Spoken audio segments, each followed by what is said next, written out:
should know. I have never really liked you at all. I cannot hide it anymore.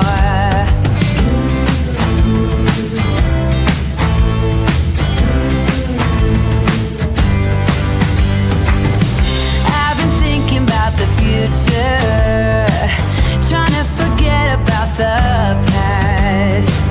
So many ways that I could change for the better. Don't even know where to begin. If I allow myself to dream, will it be as good as it seems? Pull me out of this place in the middle, in the middle. Nothing more to embrace in the middle, in the middle. If I try to climb up the wall, everyone can see when I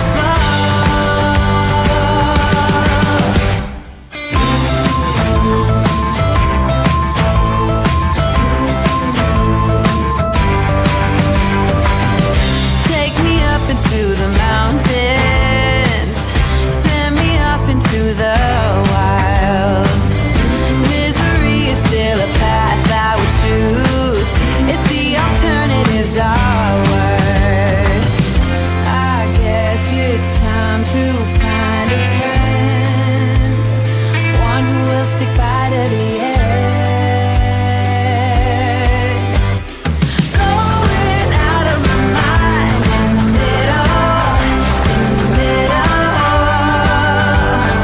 Wasting all of my time in the middle, in the middle. I take the fight and spit it out, unaware of what it's about.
This is a true crime discussions channel.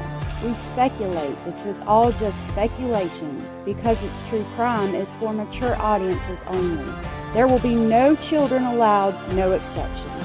Everything on this channel falls under fair use. Please remember to like, comment, subscribe, and share. It's free. Hey, y'all. It's so good to see you. Happy Friday.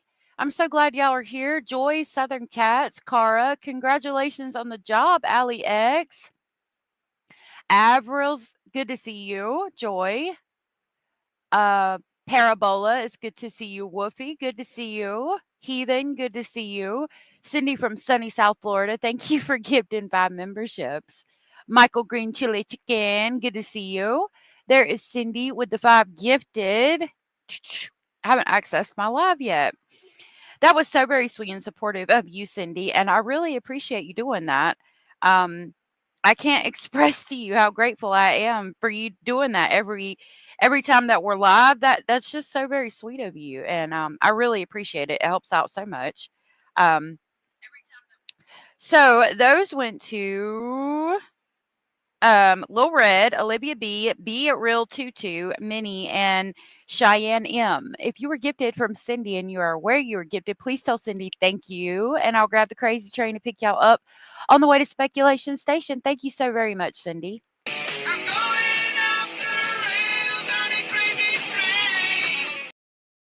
That's so sweet of you. I really appreciate that. I saw that. Oh, look, a squirrel is here. Thank you for being here. And then I saw Kalisa came in. Yep, Kalisa Katz is here. Jenny Jen is here and said, Happy Friday, everyone. Happy Friday, my love. Happy Friday. I'm so happy for you, Alex. That's so awesome. Okay, so today we're gonna talk about again Long Island serial killer. I have the documents that kind of nailed the coffin shut for him, but I've also got what I'd been talking about I was gonna try to do for you guys. So I recorded 2 episodes of the Peacock documentary, okay? But I have to, like, edit them a lot, and when I screen recorded it, it would show the words, but, like, there's no visual, so it's just a black screen, and then it'll show what they're saying.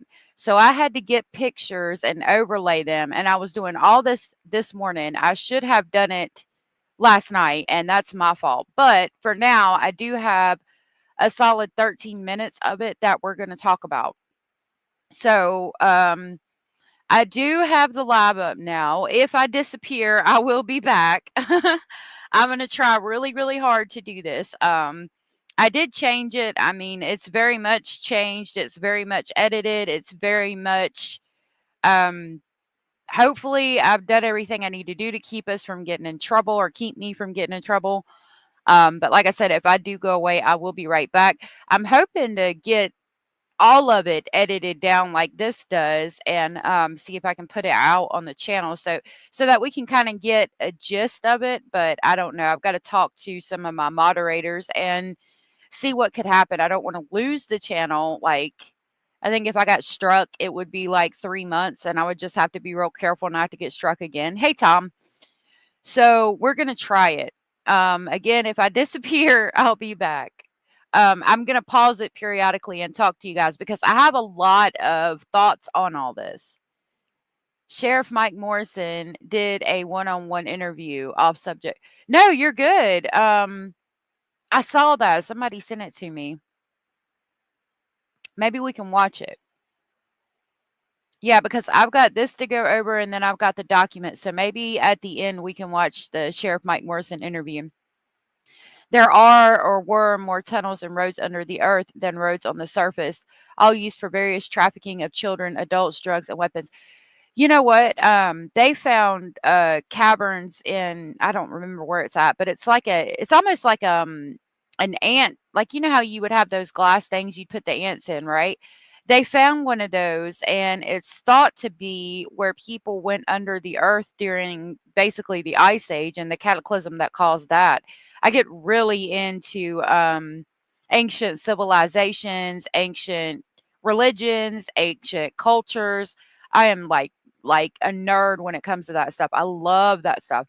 I can't like I suppose if I was really a nerd, I'd be able to tell you the name of it. But my Mr. Speculating watches stuff about it all the time, and it's really cool. Like you can see where they kept animals and where they stored food and where the living quarters were, and it's like it goes for miles under the ground, and there's like tunnels that go to these rooms where different families would live. It's really cool. I had to pull it up sometime. Hey, Hannah, good to see you. Bellis, my love, good morning. Good to see you. Dinosaurs are pretty fascinating. I'm surprised at the amount of media that is questioning WE. I don't know who that is. All right, so we're going to start on this. Again, this is from the Peacock documentary. If I go away and Mr. Man says She been gone. like that, yep, that means I'm gone. So just wait a minute and I'll be back. All right, here we go. On the level of detail and the thoroughness of the investigation, and what quickly became apparent was a very solid case against him. I was also, like many people, sickened by some of the searches that he had made. The worst part of the bail application was seeing the verbatim internet searches. That was one of the shows we used to watch all the time together when we first met. We watched Ancient Aliens all the time. Some of it can be debunked, but I also think that there's a lot that they don't want us to know. Our planet is like one of probably trillions in the universe. And to think we are the only one with life on it, I think is a bit egotistical and unrealistic.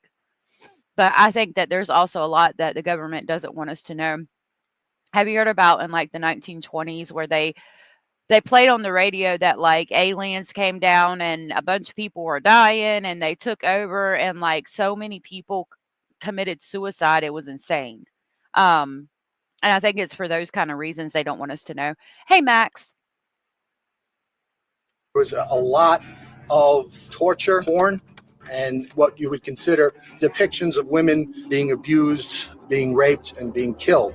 He was looking for really horrific types of pornography: child porn, torture of girls, sobbing girls, rapes of girls. There were searches that pertained to children as young as 10. My jaw is dropping. How sadistic is this person? And we have that document we're going to look at that goes over his Google searches. Hey, Edith. And thank you, Cara. Sorry, I was eating. I shouldn't have been. For that document, I do believe it's already on my Patreon from when we talked about Long Island serial killer a while ago. But that document details all of his Google searches, and we're going to go over that after we listen to this. Hello. Hello. How you doing? All right. How are you today? I'm doing great. Now that I've got you on the phone. Yeah, I figured I'd give you a call and make sure you were okay today. All right. What'd you have for dinner? Oh, just a burger and some mashed potatoes. Oh, okay. Yeah, I'll eat nothing already tomorrow. I'll try to get out and take a walk. I don't know where he's in jail at, but if he's having burger and mashed potatoes for dinner in jail, he must be in some kind of federal prison or something, because I ain't never had no burger and mashed potatoes for dinner. Green bologna sandwiches that were sometimes touched with neon pink, neon yellow, neon red, blue sometimes. Like, ain't no burgers in jail. Uh-huh. Because I couldn't today because they were just uncoordinated. Am I still seeing you on Friday? Yes, you are. Okay. I will talk to you tomorrow. Okay. And I will see you on Friday. Yes. Bye. Bye.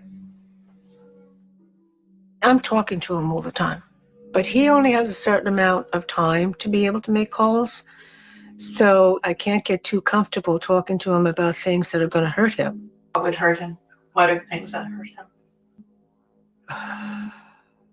Telling him that I love him, that will hurt him. The two of us were married for 27 years. So I want to talk about Asa a lot in this. It seems already just by listening to that little bit, she knows her place. Like, I talk to him when I can. You can tell, you could hear during that phone conversation that she was smiling. She was happy to hear from him.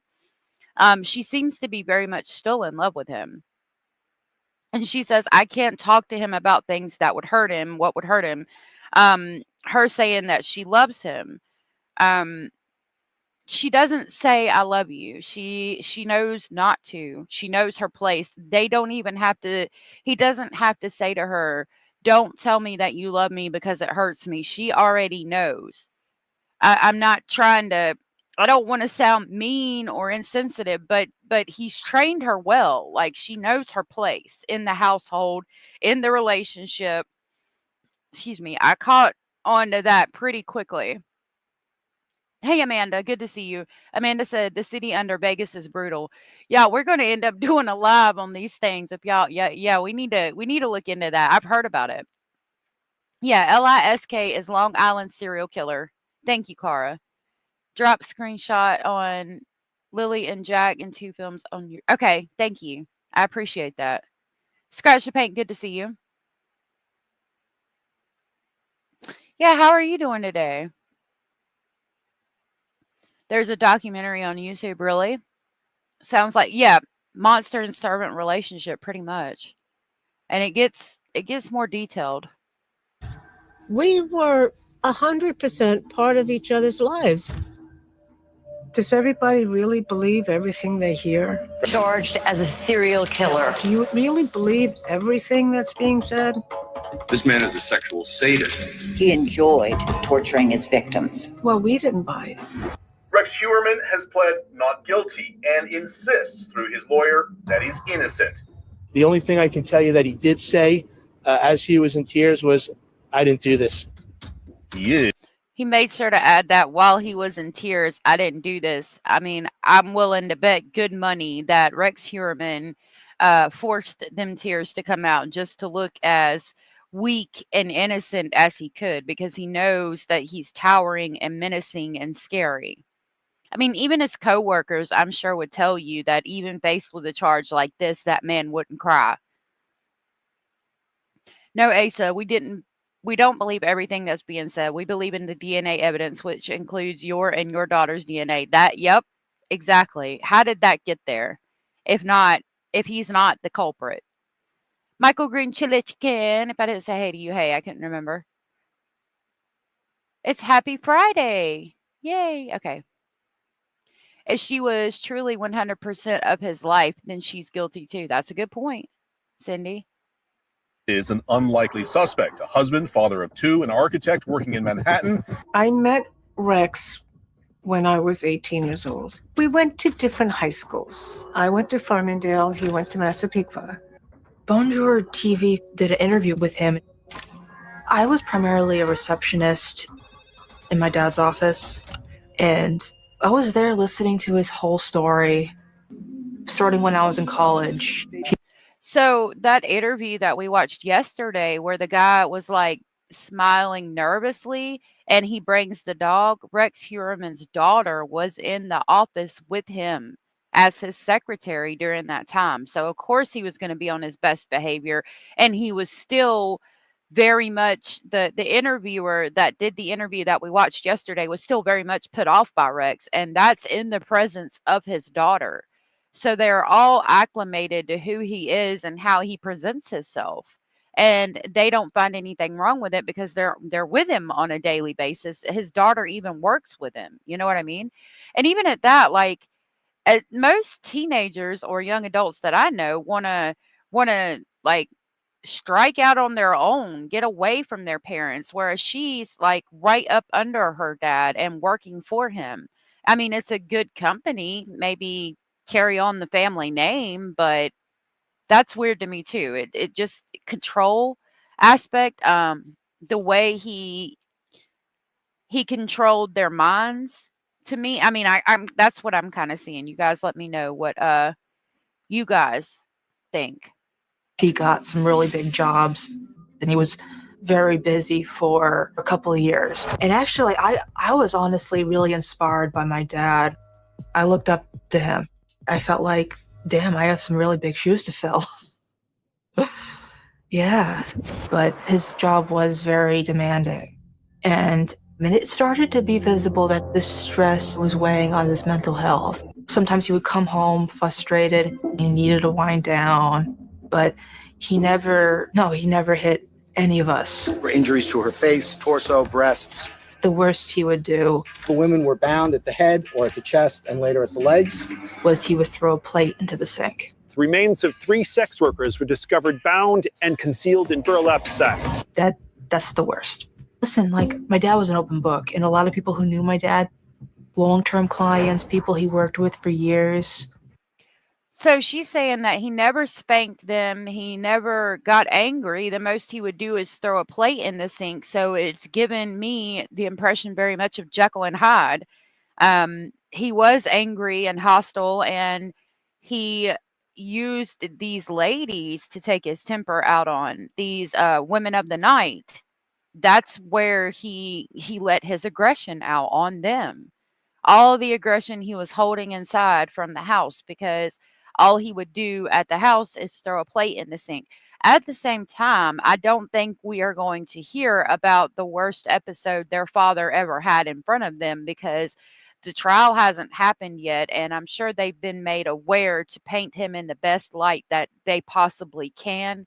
So I'd like to see this situation revisited after he's convicted, if he is, several years down the road, and talk to especially Victoria again and see what she has to say. It was no secret he hunted. It was no secret he had guns. He was an open book. I've known Rex Sherman for 17 years because we're both architects. We have a lot of things in common. The scotch, the cigars, the guns, all the macho stuff. He was easy to be friends with. We would go to the range and shoot rifles, all kinds of guns. One of the most pressing questions. Hey, Heathen. Be careful driving. I'll get with her in Discord and make sure she's okay. I'll let her know you were looking for her, and I'm looking for her too. Well, good, Max. You saved that. On the case after his arrest was, where did he do this? So the revelation that it was likely that he did indeed commit these crimes, or some of them, in his own home, his own family home, in the basement. A lot of media, they're calling the vault the kill room. That's where he stored all his guns. A walk-in gun. I couldn't get a lot of pictures of this. I might try to go back when I have more time after the live today and see if I can, I don't know, maybe take screenshots of it or something, but I doubt I'll be able to. I think they blocked me from being able to do any of that, but this is a picture of the actual gun vault. Hey, little bit of Lisa, good to see you. She was here earlier and said she'll be in and out dealing with some basement stuff. Okay, good, thank you. Oh yeah, okay, I thought I said hey to her, I couldn't remember. Gun vault. That's one thing. But a secret room? I was like, oh my God. So that's with the door open, and you can see behind her, there's like a whole room back there. But Asa and Victoria say that's where he stored his guns, and then it's got this big vault door. But also, Asa pointed out that there is a handle on the inside. Like, you couldn't get locked in there. You could just open the handle. But if you're on the backside of this room and you're 5 foot tall and you got Rex the Ogre between you and the door with God knows what, I don't know that you'd be able to get to the handle. That's the secret room everybody talks about. It's kind of a walk-in closet in the gun room. And see, this was on the door. It said, warning, explosives inside. Do not attempt to drill or torch the safe. That was on the door. And then she's talking about this walk-in closet, and that is like some kind of closet that was in there. I don't understand, quite frankly, if the room is behind the closet or if they're just talking about the gun safe. I haven't quite figured that out yet, but these are the pictures that I was able to obtain of it. Room that is actually right under the stairs. Oh my gosh. He didn't want anybody to have access to it, the secret room. So nobody would know, not because he was hiding anything, but because he wanted to secure a safe in there. The obvious question was, what's going on inside that secret room? And the So does the door lock independently from the inner handle? I don't know. I don't know. That's a good question. Like, if she was in there by herself, could she lock the door and keep him from coming in? I don't know. That's a good question. Well, I live in the South, so even at that though, I would think the explosives or that stuff, I forget what it's called, tannerite or something like that. It's always kept outside in the barn. But my dad had grenades that were, I think they were locked in his cabinet in his foot locker. The answer is, we won't fully know until the trial happens. Then we'll learn what investigators found. If it turns out that he was this prolific killer, was Rex's wife, Asa, willfully ignorant of what was going on? How could she not know? His wife of 27 years filed for divorce on Wednesday. Online filings list the divorce as uncontested. Hey, Holly, good to see you. If it's locked from the outside, does the inside handle work? It's a good question. The way Asa presented it was that, yes, if you got locked, you could open the handle from the inside and get out easily. But again, they're going to present things in a positive light because he hasn't even gone to court yet for this, much less trial. Like, he's not done his trial for these homicide charges yet. So I don't know. I would want to test the theory myself with somebody I trusted. That's a good question. And would she even know? Like, could he have told her, oh, you can't get stuck in there. You could just open the handle right here. See, but then if it actually happened, could you actually open the handle? The door, yeah, it's a very heavy, the door locks are very heavy. Mm-hmm. The initial public impression of Asa was that she wanted to distance herself. She filed for divorce. And then the question, of course, is, did she know about any of this? It's hard to read this family as far as how good was he at living this double life. Did she actively not want to realize what was going on? I understand why she divorced my dad. They did the divorce to protect the assets. It's now legally her house. She was married to him. She gets the asset from the divorce. If we lost the house, we would be homeless. It's our house. But it doesn't mean that we're not a family anymore. Could it be that when he was finding a partner, he handpicked somebody who he could possibly manipulate, possibly control? I think we have to really open our minds as far as how Asa ended up in this situation. So she's about to talk about how she met Rex, and I want us to pay attention to that because I do believe that he picked somebody that needed a savior. I think Asa in this point when they actually get married, she needs a savior. So, and she's very much in love with him, and so she's going to follow him basically off the end of the earth. She's very easily controlled, but doesn't realize that she's being controlled, if that makes any sense. He has picked someone that he can manipulate, that he can say, oh, why don't you go see your parents in Iceland? You haven't seen them for a while. Why don't you take the kids up there and go see them? And she thinks it's innocent, and he's really planning on feeding that insatiable, disgusting desire he has to commit a homicide, if that makes any sense. Moved here in with Rex in November of 1995. I met Rex when I was 18 years old. He was going to college.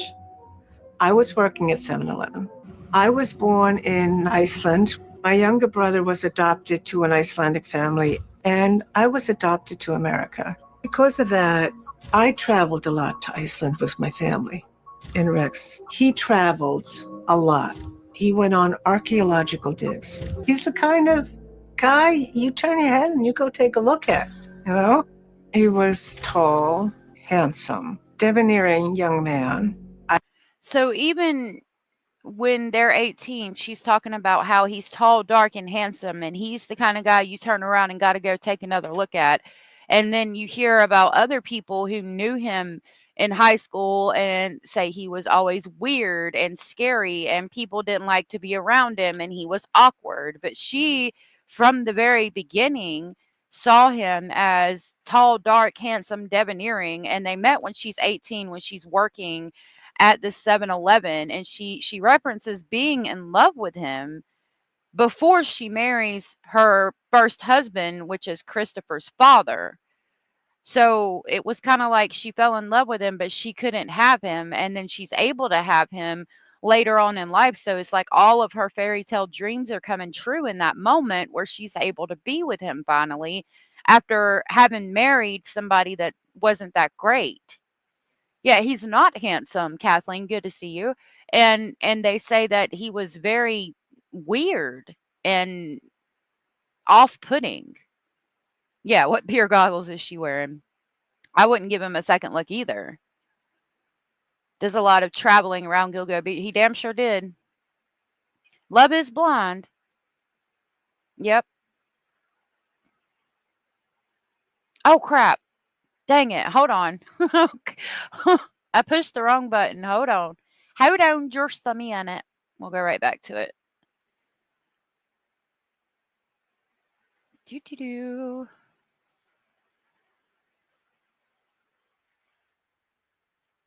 Okay. I got it pulled up. Hold on.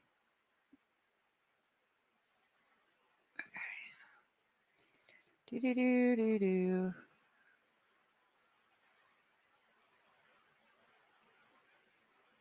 I think we were like right here. I met Rex when I was 18 years old. He was going to college. I was working at 7-Eleven. I was born in Iceland. My younger brother was adopted to an Icelandic family, and I was adopted to America. Because of that, I traveled a lot to Iceland with my family. And Rex, he traveled a lot. He went on archaeological digs. He's the kind of guy you turn your head and you go take a look at, you know? He was tall, handsome, debonair young man. I love tall, dark, and handsome. I don't think he's tall, dark, and handsome. A little bit of Lisa pointed out, you have to know he put lots of work into his character with those close to him so they wouldn't notice what he really is. And that's a really great point. Hey, Candiness, good to see you. And Mad Links, good to see you. When he was a teenager, he worked at Toby Beach, which is in the same strip of beaches that the Gilgos are on, and Jones Beach, Ocean Parkway. We've heard that. I think you might have told us that. Yeah, there is always somebody for everybody. Good to see you. Tony, good to see you. I saw that you came in. He's pasty as fuck. That's me. And at that time, I was madly in love with the man. There's no doubt about that. I met my first husband and got married. Things did not go well at all.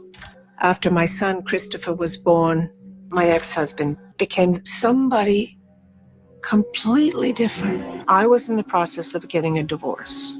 Okay, so I want us to think about that. She's referencing, first of all, that she was very much in love with him, but then it goes to how she met her first husband and the father of her son, Christopher. And they got married, but then he turned into somebody completely different. And she's like, in her mind, I was able to pick up on that. I knew that he was somebody completely different than the person I met. And I had to leave that situation because it was dangerous, it was abusive, whatever the reason, I'm sure all of the things, right? But then she gets hit with this, the person that she's originally in love with, that saves her from this person that she originally married that was bad. her knight in shining armor, if you will, turns out to be again somebody completely different. And she's like, there's no way possible because this has already happened to me. I already married and loved somebody that was not who they said they originally were, and they changed. I could tell. That's why I left. That's why I got divorced. And now you're telling me that this person I've been married to for 27 years, day in and day out, seen, been with, around for 27 years, is hiding this dark secret and I had no idea? There's no way, because I've already seen what men do. I already know the signs. I've already been through that. Christopher's father, he wasn't very nice about it. He said to me, there's no way in the world he was going to be okay with me being happy with somebody else. Rex was the kind of person that you could call, even if you just wanted to talk, and that's it. We were friends. Everybody needs a friend. So Rex came with me one time to go pick up my son. Rex was standing there, and he heard what he said. Rex then says, okay, I'm not worried. Let's get a lawyer. Let's take him to court. And he paid for the lawyer to take him to court. So fast forward. Okay, so Rex is a friend at this point, somebody you can talk to. Everybody needs a friend, as she so eloquently put.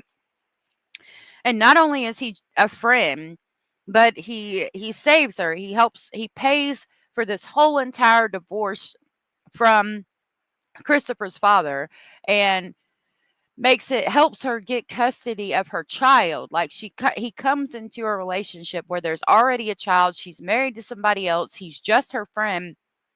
And he saves her from the relationship. And not only that, he pays for the whole entire divorce.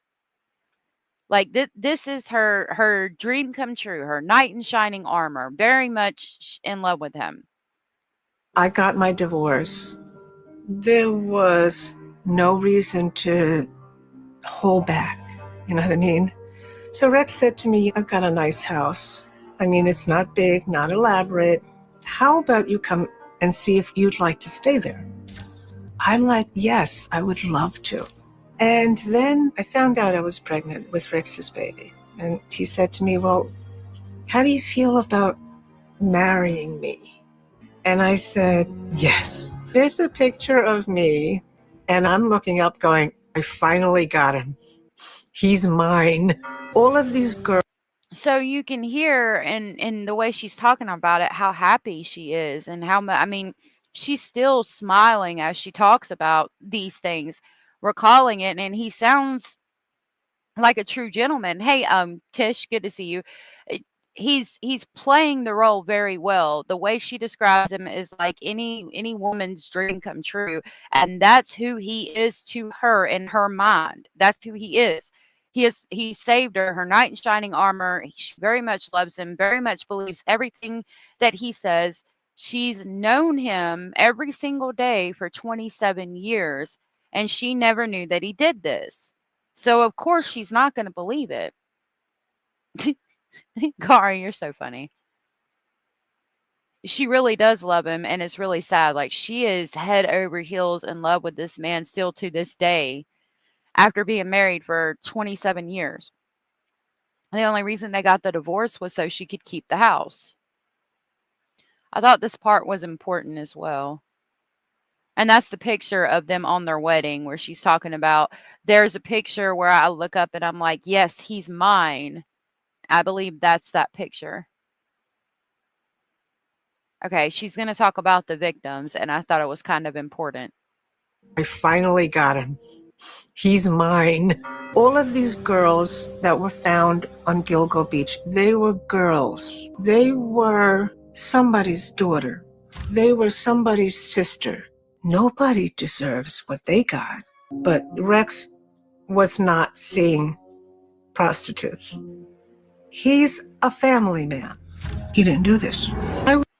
So you just heard her reference them as prostitutes. Now, could it be that during, I don't know how to say it, like her generation would refer to them as prostitutes, maybe. But this was filmed very recently, and she's still referencing them as prostitutes, showing disdain for them. My husband is not getting prostitutes. There is a clip where they advertise this, and she's like, did I not fulfill his sexual desires? Did he not come home and eat my dinner? Was I not good enough for him? And that's very much how she feels. And so yes, she's gonna have disdain for them. What did they have that I don't have? Like, why is he needing to call prostitutes at all, much less kill them, if she finds out that this is true? She's got them crazy eyes here. Yeah, she does, but it's because she's so freaking in love with him. Like, he's saved her. He's her everything. I'm yeah, considering that they cut, we're going to talk about what the discovery document shows, and a lot of it is circumstantial, but they cut rafters out of the ceiling. They cut part of the ceiling away. They took paneling off the walls, okay? And if she sees that paneling and they do have blood evidence, DNA evidence on that paneling, even though he went to extensive lengths to try to keep that from happening, there's no explaining that away, but she'll probably try to explain it away. Anders, you kill me. It's good to see you. Then how did your hair and your daughter's hair wind up on all of the victims' bodies, Asa? I mean, that's another good point. She feels like maybe they're trying to frame him somehow. I do believe. I could be wrong. I think I remember hearing that. Yeah, I need my middle-aged spread got to go too. You would need to hear it from Rex, face to face, that he killed these girls for me to believe it. And do you think that's ever going to happen?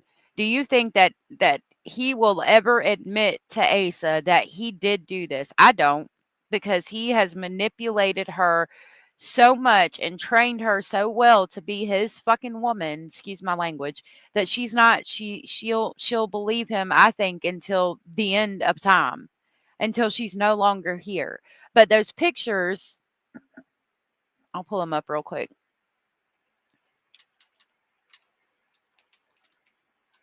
Those pictures that I see of her sitting on that porch where she looks so damn broken, it's like she's recalling, she's remembering right there. Right there. It seems like she is thinking of something, like she's remembering things. Did he do this?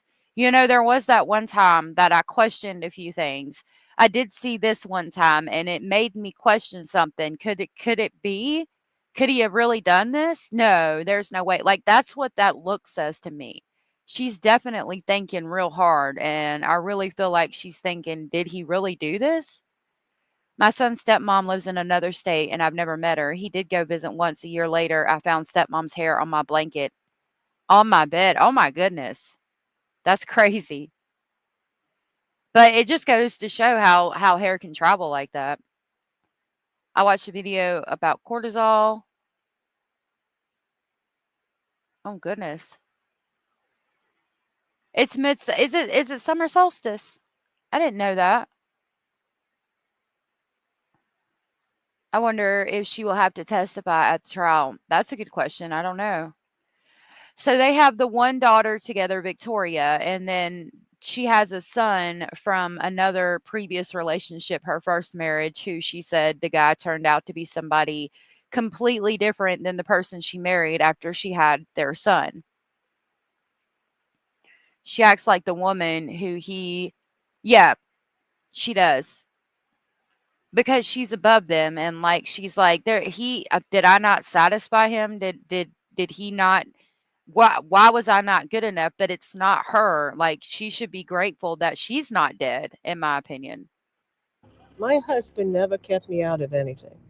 She lived with this man in a 1,343 square foot home for 27 years. And you want me to believe that she's not involved in his activities?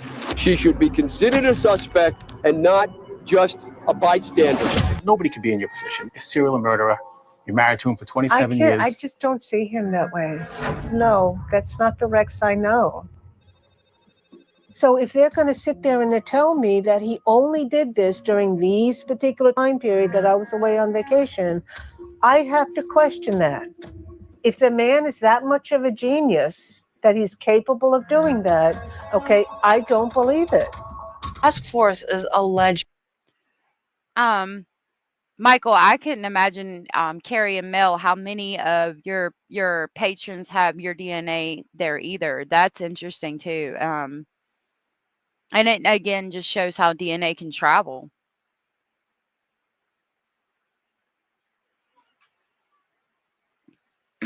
That these murders happened when we were on vacation. They're alleging that he killed one of these girls when he remodeled the bathroom when I was in Iceland. I remember July 10th, 2009, I planned a trip to go to Iceland for 5 weeks to visit my family. I asked Rex, are you okay with me taking the kids to spend time with my family? And he said yes. Hey, Lorianne. Rex was always working to bring home a paycheck. The reason why my husband didn't go with us on vacation is construction building is highest in New York City during the summertime. And he would also try to take advantage of times that we were not in the house to do some reconstructing in the. So here, he wouldn't go on vacation with us because construction is always more prominent in New York City during the summertime, and she says that that's when he would do reconstruction in the house. See, he's trained her. He's tricked her to believe these things. Why is he really doing reconstruction? Is it because he's bringing these ladies of the night back to the house, committing these horrific homicides, and then trying to make sure everything's cleaned up? So he redid the bathroom. Why? Because there was blood everywhere? Because there was evidence of a horrific crime being committed there, but he's trained her to believe that, oh no, I just like to do these things when you're out of the house so that you and the kids aren't in my way and I can get these things done. Or, I can't go with you on vacation because I need to be at work making money, making a paycheck. Like she believes this 100% fully with her heart, mind, body, and soul, and he's trained her to believe these things. And while it could be true, either way, he used it as an excuse, like about construction is always more prominent in New York City in the summertime. While that may be true, he knew that and used it as an excuse not to go with them on vacation, in my opinion. Hey, Glitter. I don't think it was what he was doing either. House. When I was in Iceland, I remember that conversation. When he called me the night before he left, he said to me, I made a big mess and I have a big surprise for you when you get home. He told me he had ripped apart the whole bathroom and he threw everything out. He had gone to the Home Depot to pick up some supplies. There are receipts from when it was retiled, and he had put in the toilet and the sink downstairs in the basement, and he had redone the plumbing. The bathroom had been completely gutted from top to bottom. And you can see that gun safe behind her with the lock, the combination lock or whatnot. But yeah, he retiled. So that means there was tile there to begin with. So did he do something in that bathroom and blood got down in the grout? Grout is porous. So therefore it's going to sit in that grout and not come out. So he just retiles the whole bathroom. He's very methodical with his plans when he committed all of these homicides. So, I mean, it's not past me to think that if he got blood from killing somebody on the grout in the bathroom on the tiles, that he would redo the whole fucking bathroom. Hey, Becky. It makes sense for a wife to automatically believe and trust her husband, especially after many years, versus thinking he could be a serial killer, especially if she had no reason to think bad of him, right? She never saw if the most angry that he ever got in front of them was he would throw a plate in the sink. I mean, come on. Like, and there was reasons for everything that he did. Nothing nefarious. It would be hard for me to believe that too. Hey, Becky. Gabby Mel drama. I don't know what that is. Thank you, Bellis. Denial is strong with Asa. Didn't realize. Oh, good to see you. Well, thank you for coming. I've heard that you can't get blood out of grout either, so it makes sense that he redid that whole bathroom while they were gone. Probably easier in her mind for Asa to believe the best versus the worst. Right, and she never saw the worst. That's her savior, her knight in shining armor. Hey, Vero, good to see you. That was Rex. He's a problem solver. He got on a flight to Iceland the next day. It takes approximately 4 weeks to do a bathroom like this. I was in Iceland for 5 weeks. If she went missing July 10th, then I guess they're assuming that she was held hostage here in this house, and then he killed her and dumped her body the night before he left for Iceland. When Megan Waterman went missing on June 6, 2010, 2 days before that, my mom, my brother, and I went to Six Flags in Maryland. Rex doesn't do roller coasters, and he doesn't do water slides because he suffers from severe motion sickness. So, see, there's always a reason not to go with the family on vacation. They're going to Six Flags. Well, I'm not going to go because I would get sick on the water slides and the roller coaster. But why not just go be there to hang out with your family, even if you don't ride a roller coaster or get on the water slide? You know what I mean? But no, that's his explanation. Oh, I can't go because I get motion sick. Meanwhile, he's fulfilling his sick fantasies and desires while his family's on vacation. There are things a mind can't accept. This is one for her. Very true. Had Rex ever been in a prior relationship? I think so. I think I found a picture of it earlier. He sent them to Six Flags in Maryland. There's a Six Flags in New Jersey, 2 hours from Long Island. I didn't know that. So, yeah, they went to Six Flags in Maryland. Good question. Maybe she liked the one in Maryland better. I don't know. So I had bought season tickets to go to Six Flags for my children. I was like a roller coaster junkie when I was a kid. It was a lot of fun. And I would question, does the one in Maryland have better roller coasters than the one by Long Island? they're great memories. The task force is alleging that 2 days after we went on vacation, my dad murdered Megan and discarded her while we were away. Do you think it's just a coincidence that these women disappeared while you were on vacation? I'm not sure I don't know whether it did or didn't happen. At the time, I was 13 years old. And that's all I've gotten so far. I was trying to get what I could out. Let me show you guys real quick. Hold on. So I pulled up somebody and I heard that he had been previously married. While I was pulling pictures. Heurma.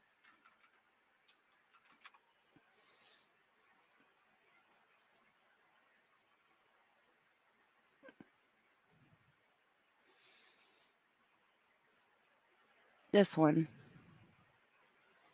Mr. and Mrs. Rex A. Heuerman, Elizabeth Ryan.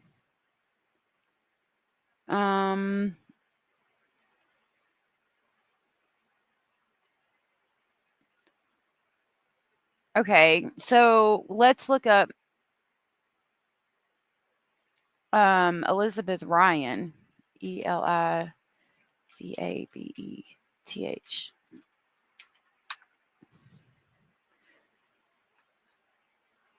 Okay, all it pulls up is Rex. Ryan is the first wife of Gilgo Beach serial murder suspect Heuerman. According to a 1990 wedding announcement, Heuerman and Ryan met at St. Peter's Church in New Brunswick, New Jersey.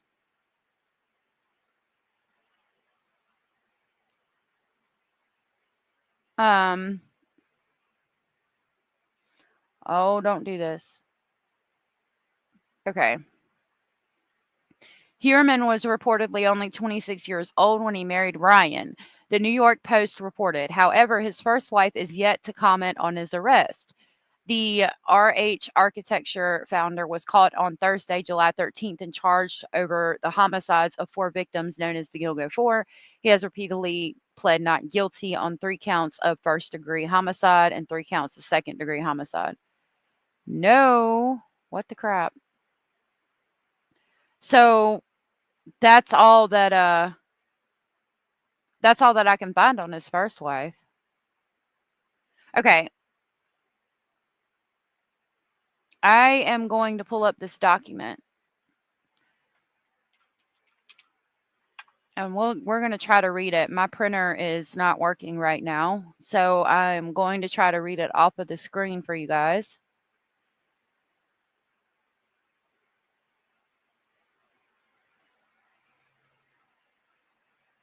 Okay.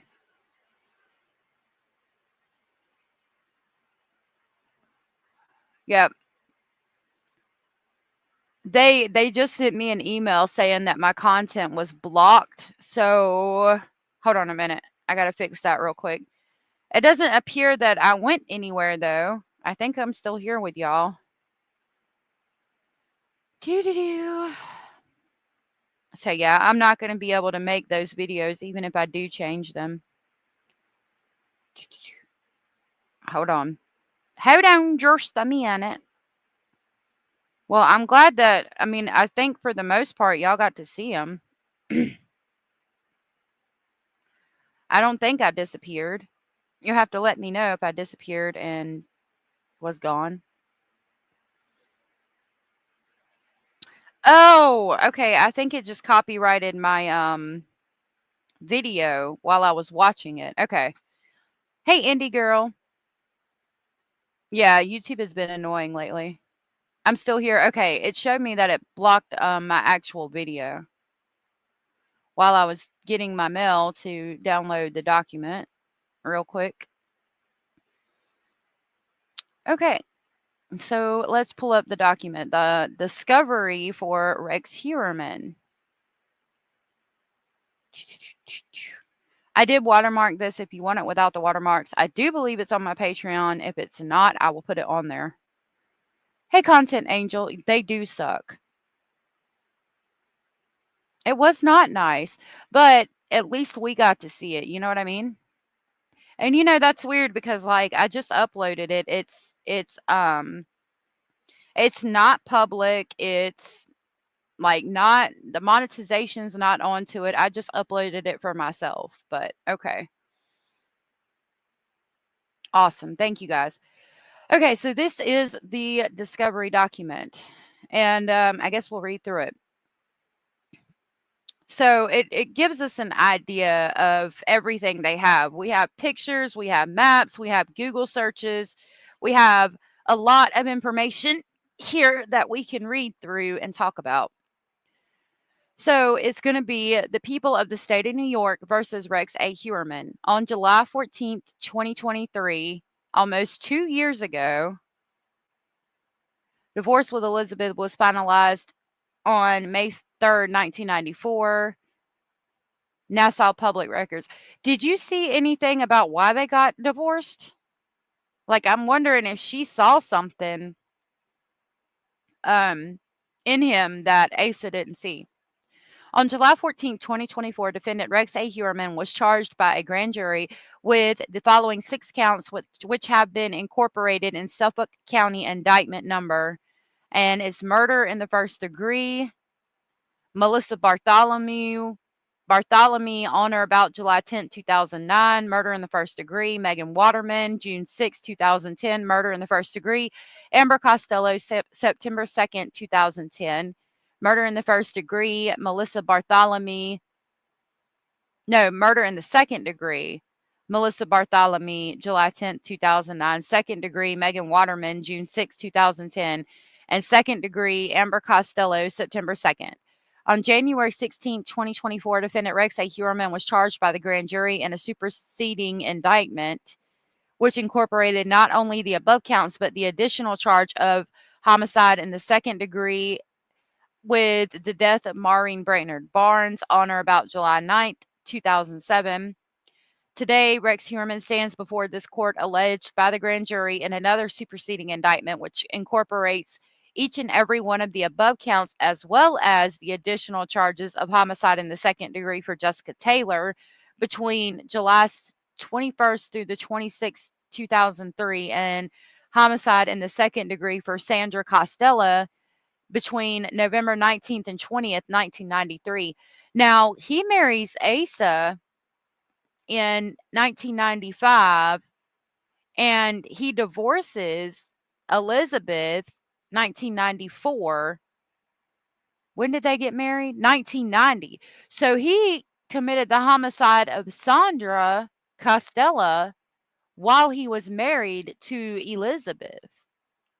That's interesting. I did not put that together before now.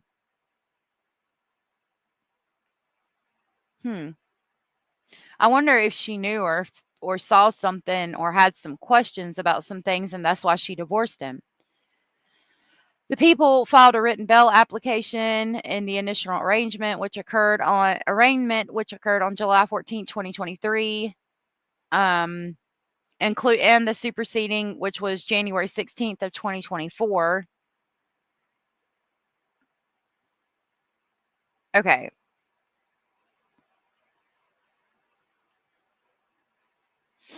I'm kind of scanning through it. The length of incarceration the defendant faces upon conviction, the extended period of time the defendant was able to avoid apprehension, and the remaining facts set forth herein and contained within Exhibit A, the people remain steadfast that the only means to ensure defendant Rex Heuermann return to court is that he's held without bond.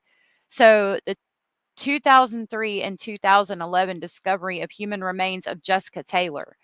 So she was found, part of her was found in 2003, and the other part was found almost 10 years later in 2011. It says, on or about July 26, 2003, an individual whose identity is known to law enforcement hereinafter as Witness 1 was walking his or her dog just west of Halsley Manor Road in Manorville, Suffolk County, New York. At that time, Witness 1 observed what appeared to be human remains, which prompted her to call 911. Upon arrival, members of the SCPD observed the remains of a female, later identified as Jessica Taylor. Miss Taylor was found lying on her back with her legs bent underneath her. Notably, the victim was decapitated, and both Miss Taylor's arms had been severed from the body below her elbows. Moreover, a tattoo on the victim's torso had been severely obliterated by a sharp object. Investigators believe the mutilation of the victim's tattoo, decapitation of her head, and dismemberment of Miss Taylor's arms were acts perpetrated by Rex A. Heuermann to inhibit the identification of the victim via facial recognition, fingerprints, and/or tattoo identification. During the initial investigation in Manorville in 2003, the victim's head, arms, and hands were not found at the scene, and their location remained unknown to law enforcement for approximately 8 years. Now, Jessica Taylor, it said that she was very young when she came to New York City to work as a lady of the night. And she had a pimp, basically, and I think his name was Khalifa or something like that. And on her torso, she had a tattoo that said Khalifa's Angel.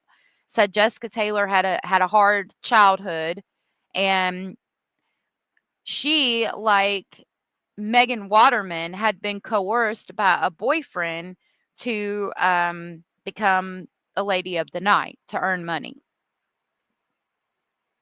So he obliterated her tattoo so she could not be identified. Okay. On March 29, 2019, Miss Taylor's skull, hands, and forearms were discovered along Ocean Parkway just east of Gilgo Beach, Suffolk County, New York. Notably, Miss Taylor's remains were located on the same side of the road from where Maureen Brainerd Barnes, Melissa Bartholomew, Megan Waterman, and Amber Costello, hereinafter as the Gilgo Four, had been found just several months prior in December 2010. Each of the Gilgo Four victims, as well as the skull, hands, and forearms of Miss Taylor, were recovered on the same side of the road at a depth of within 50 feet from the edge of the parkway. Furthermore, Miss Taylor's remains were located less than a mile from where the Gilgo Four were discovered. So here we have the picture. Let me get my. Nope. I want to zoom in. Well, I can't. It says, let me get real close. Let me get real close to the screen. Okay. Number 1, which is all the way right here, that was Jessica Taylor. So that's going to be her skull, forearms, and all of that. She was found 50 feet from the pavement. Then number 2 is right here. Maureen Brainerd Barnes, 33.3 feet from the pavement. Number 3 is Melissa Bartholomew, which was found right here. She was 27.2 feet from the pavement. Megan Waterman, number 4, was found 22.9 inches from the pavement. And Amber Costello, number 5, was found 29.3 inches from the pavement. Feet from the pavement. So, like Cara had said, it appears that he was driving up to the side of the road and throwing them out like trash. And it's interesting how her remains, like, it took them 8 years to find the rest of her body, that after it had been decapitated. And then the motive changes. Why did he change from decapitation to not decapitating them at all? I think that it's possibly because he found a good dump site where they wouldn't be found for a very long time. Yeah, a pimp, basically. Even with my glasses, I do the same thing. Oh, really? So much corruption in the department, and they just don't care about ladies of the night. Yeah. Several different judgments. I'm going to open up my laptop because it's not working on my phone. Very interesting, though. Okay. Yeah, let me know. See if you can send them to me in Discord. That would be cool. I'll try to go over it. Okay, information relevant to the disappearance of Jessica Taylor. Jessica Taylor was last seen on or about July 19, 2003 in New York City. The investigation to date has established that in July 2003, Miss Taylor was working as a lady of the night in the area of Midtown Manhattan. On July 21st, 2003, at approximately 8:41 p.m., Miss Taylor utilized her cellular phone, hereinafter as the Taylor phone, to speak to her mother. Based on witness interviews and an analysis of telephone records, the Gilgo Homicide Task Force has learned that the two spoke for approximately 7 minutes. During that call, Miss Taylor had arranged to visit her mother on the 25th of July in 2003 in Poughkeepsie, New York, for her mother's birthday. Less than 2 hours later, at approximately 10:22, the Taylor phone placed an outgoing call, which lasted approximately 2 minutes. Thereafter, the Taylor phone records reveal no further outgoing calls or accepted incoming calls.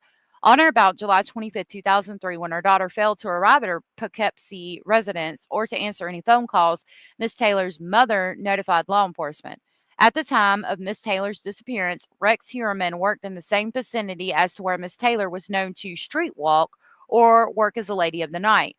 Records seized during the execution of prior search warrant reveal Heuermann was in fact present in Midtown Manhattan on July 21st, 2003, the same date Miss Taylor disappeared. On July 26, 2003, and in the days thereafter, members of the SCPD canvassed the area around Halsey Manor Road in Manorville, the vicinity of where Miss Taylor's remains had been found.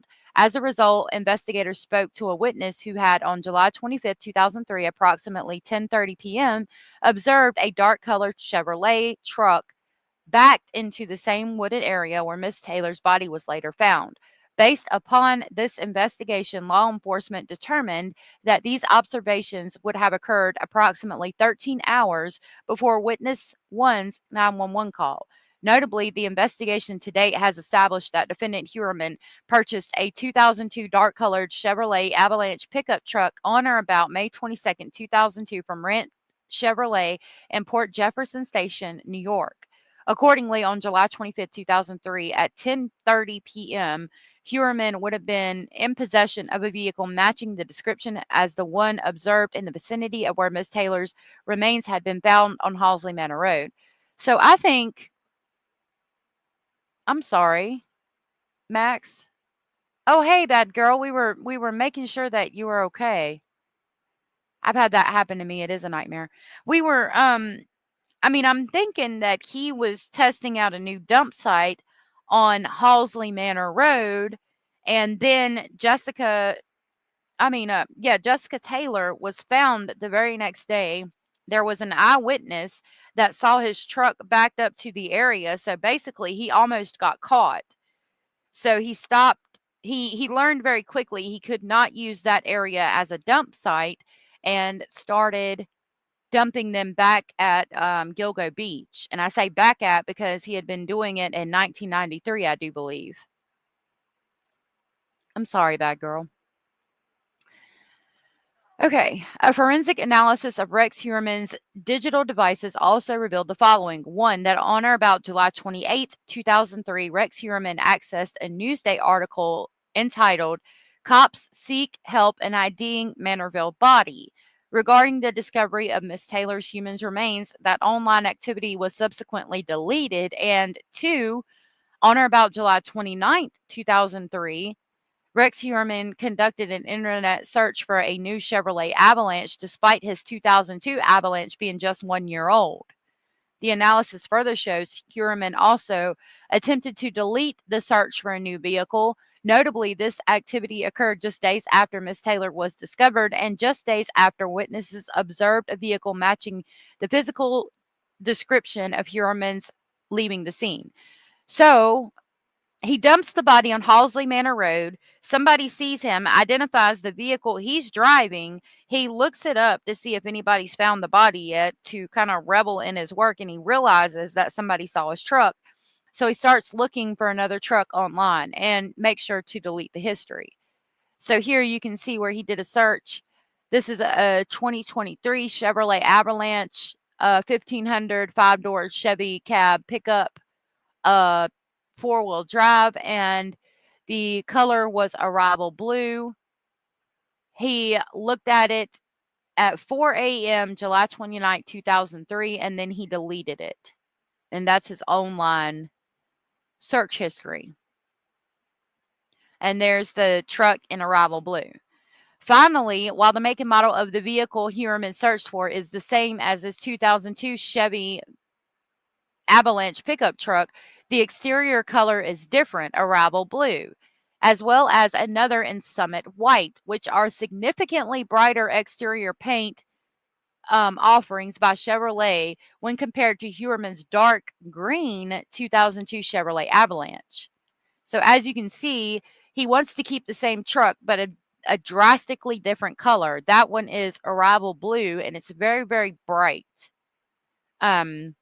As opposed to his dark green Chevrolet Avalanche that was seen at the scene of the crime where they found the body.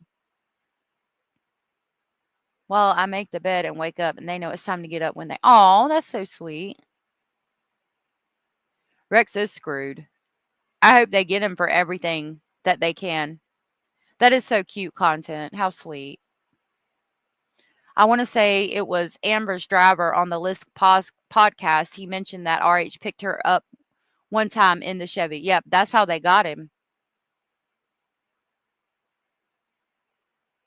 Okay.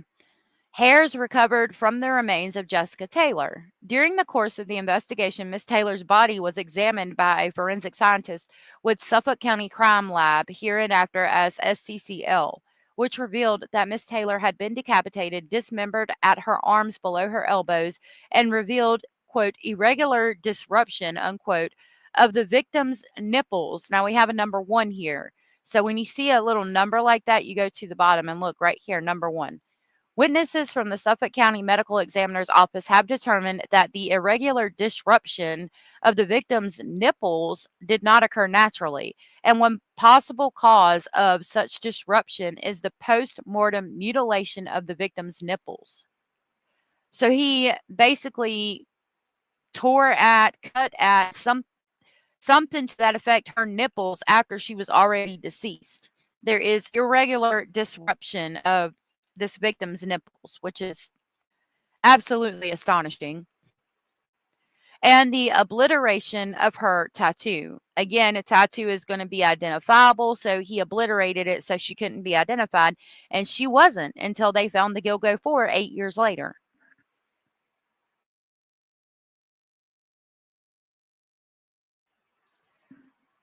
I'm sorry, Max.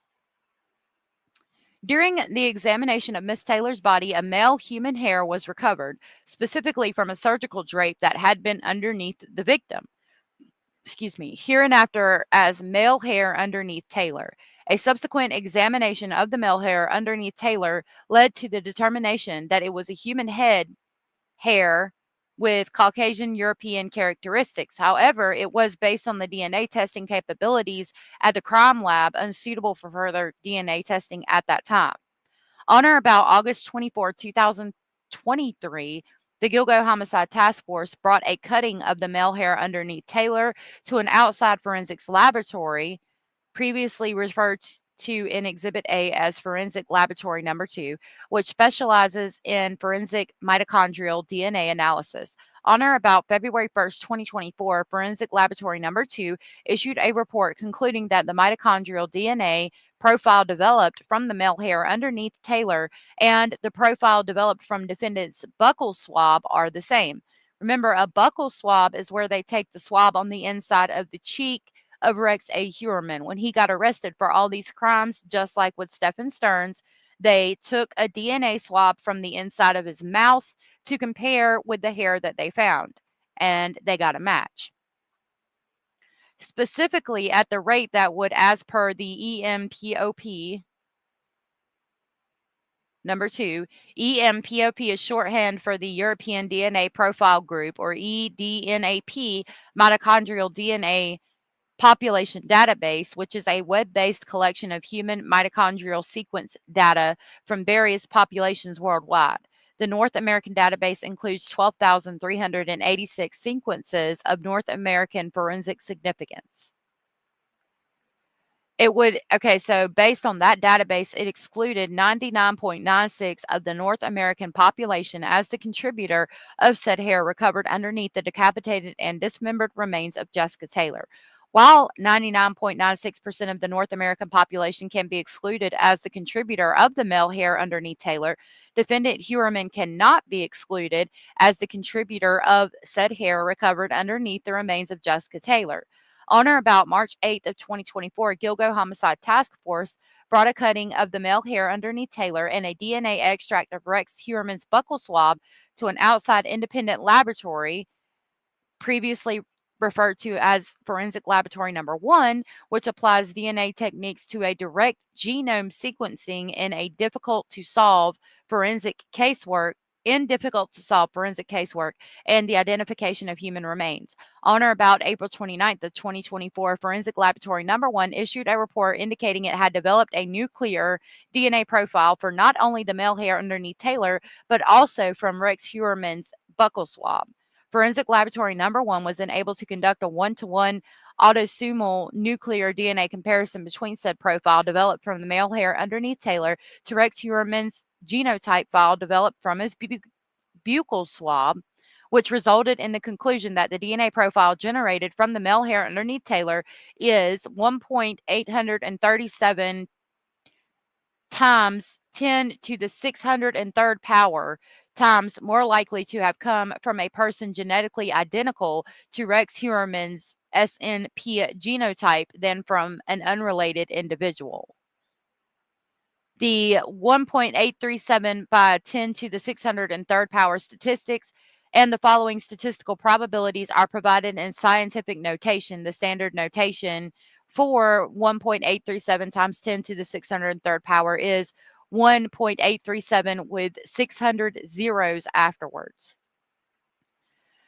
Based on the foregoing, it is significant that two forensic laboratories have now independently determined that the aforementioned hair recovered from the surgical drape underneath the remains of Jessica Taylor are substantially more likely to have derived from a person genetically identical to defendant Rex Heuermann's mitochondrial and nuclear profiles, which provides further support that Rex A. Heuermann murdered, dismembered, decapitated, and transported the remains of Jessica Taylor to Maynardville and Gilgo Beach until the victims' remains were ultimately discovered in July 2023 and March of 2011, respectively.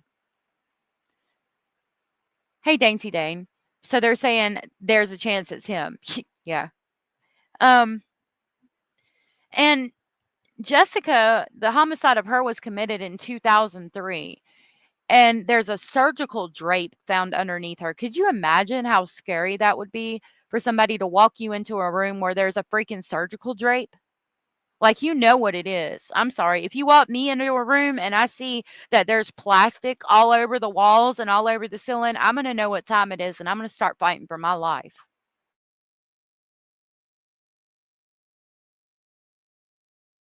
I couldn't imagine being her.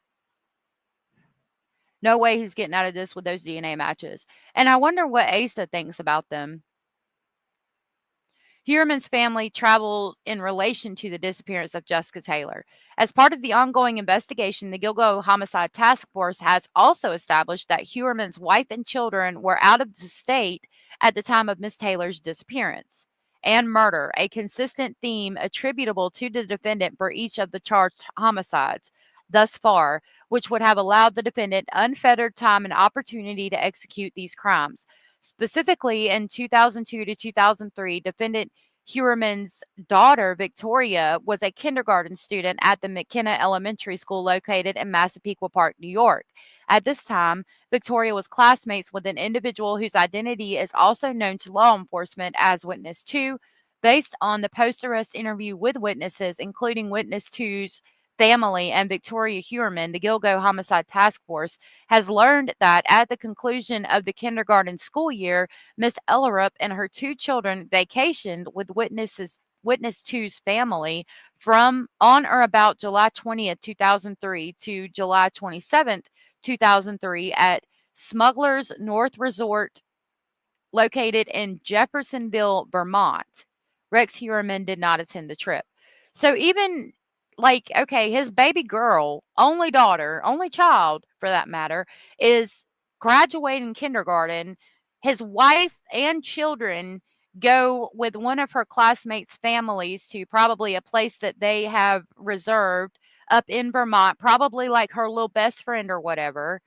And the whole family's going so that Victoria can be with her best friend and they can celebrate her graduating kindergarten. And he's got an excuse to stay at home. I mean, that's kind of a big thing. You know what I mean? And it coincides with the time that he committed the homicide of Jessica Taylor. Now, most fathers that are family men would be there, right? Think about even Travis Decker. Like, he's at every event, every function, everything that the three children that he killed, everything they did, he was right there, front and center.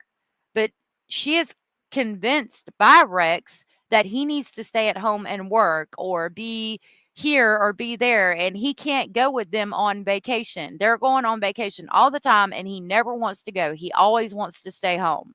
Why? Well, because he's committing homicide on ladies of the night.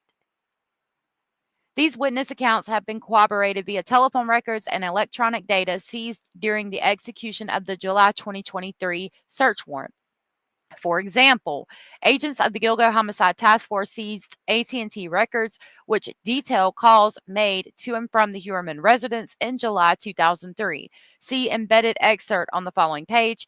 These records show that during the aforementioned family vacation, the landline telephone associated with the Heuermann residence, which was located at 105 First Avenue, Massapequa Park, New York, hereinafter as target residence, made several phone calls to a telephone number bearing an 802 area code.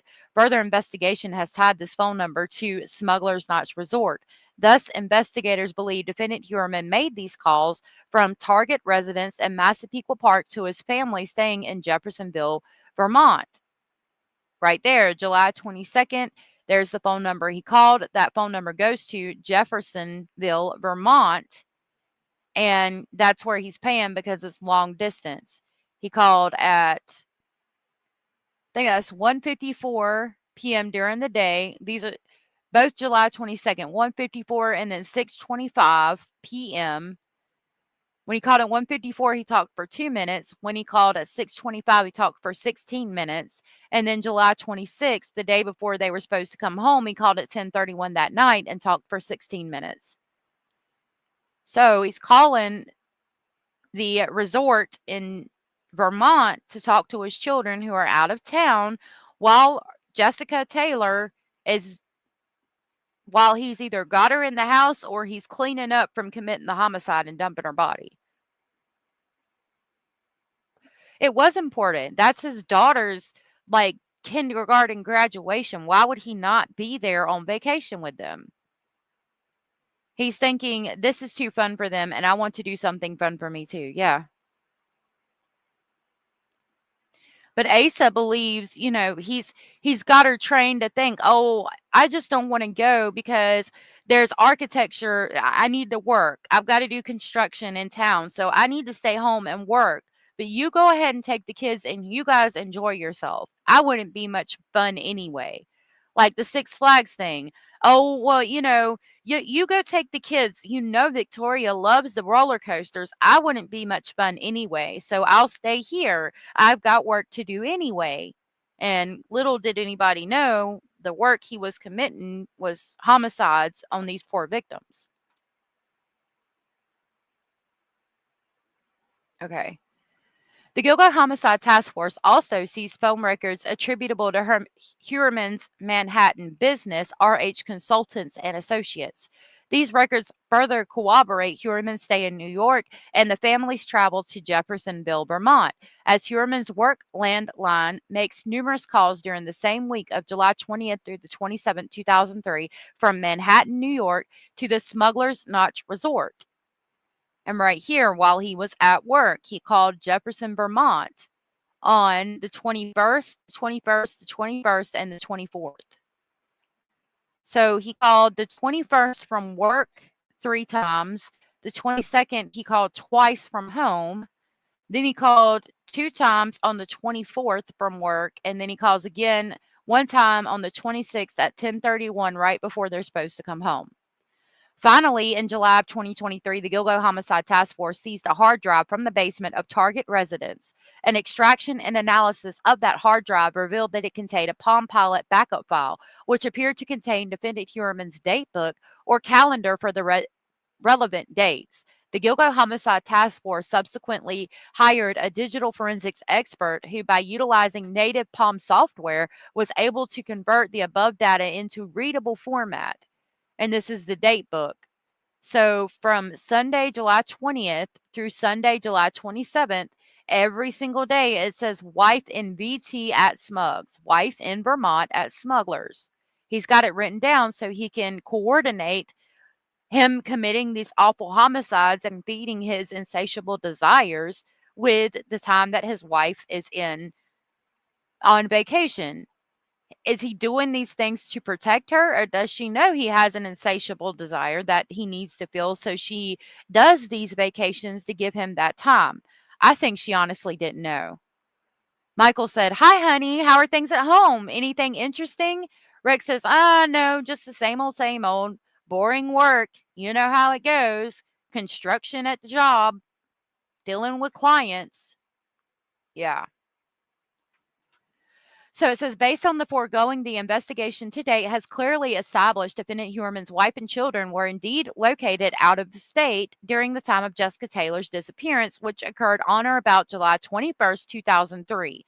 Accordingly, the murders of all 4 charged victims and now the murder of Miss Taylor occurred at times when defendant Heuermann's wife and children were located out of state, which would have allowed defendant Heuermann unfettered time to execute his plans for Miss Taylor, which included the decapitation, dismemberment, and transportation of her remains without any fear that his family would uncover or learn of his involvement in these crimes. So her homicide occurred on or about July 21st. So on or about July 21st, he's calling from work 3 different times during the day. It said, I wonder if he's calling to make sure they're not coming home. He called her 3 different times from work the day of the 21st. checking in. Like, and it's interesting to me because he calls 3 different times on the 21st from work. That's the day that the homicide is committed. Then the 22nd, he calls twice. Does he still have Jessica in the house, dismembering her, and hasn't removed her remains yet? So he's calling her twice on the day of the 22nd just to make sure she's not coming home. Then he calls, what, twice on the 24th and once on the 26th. Maybe the 24th was the day he dumped her remains, calling twice to make sure again she's not coming home. And then by the 26th, he's got her out. Because the Google searches say that he looks up sexual, like weird porn sexual stuff that's like messing with decapitated bodies and stuff. So I'm concerned that he assaulted her dismembered remains. If I don't know how else to say that, unfortunately.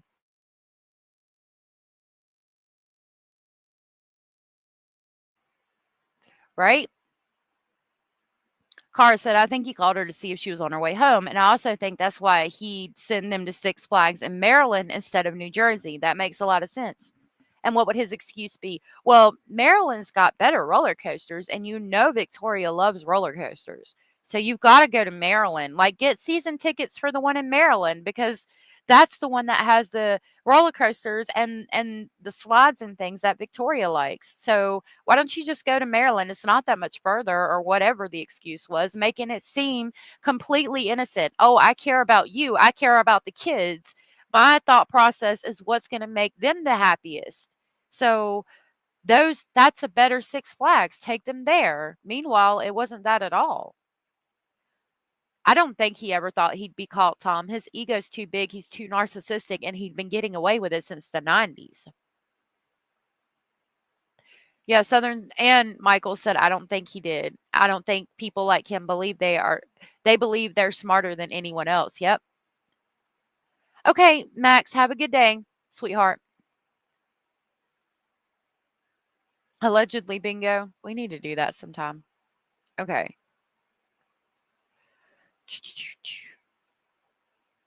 Okay, 1993. So we're going all the way back to 1993 before he's married to Asa. And what is it? He's either married or just got divorced to his first wife. The 1993 discovery of human remains of Sandra Costello. On or about November 20th, 1993, 2 individuals, while hunting in a wooded area of Southampton in the vicinity of 50 Old Something Cove Road, North Sea, Suffolk County, New York, discovered the remains of Sandra Costello. She was date of birth. Date of birth it was in 1965. The victim, who had been 28 years old at the time, was lying on her back with her arms outstretched over her head and with her uncovered legs spread apart. So he's posing the victims as well. This one he didn't decapitate, he posed. It's 6 hours from Rex's house, and the New Jersey one is 2 hours. Yep. But I'm sure he said that it's got better amenities. So they would go there and think that he's saying that to make sure the kids have the most fun while they're there. And it's really to keep them further away so he'll know if they're on the way home. I'm going to give y'all a trigger warning. This is going to get graphic. So the victim, who had been 28 years old at the time, was lying on her back with her arms outstretched over her head and with her uncovered legs spread apart. The victim's shirt had been pulled up over her torso and head, exposing the victim's chest. The victim had numerous sharp force injuries to her face, torsos, breast, left thigh, and vaginal area.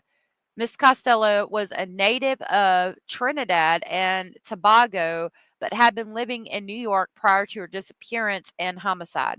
Hairs recovered from the remains of Sandra Costello. So at this point, this is one of his first ones, or the first ones we have so far, and he's posing them. There's mutilation. He's not yet decapitating them, but he posed her and as to embarrass her even after death, just degrade her even after death. Love you too, Max. You have a good day. Right, a real life horror movie.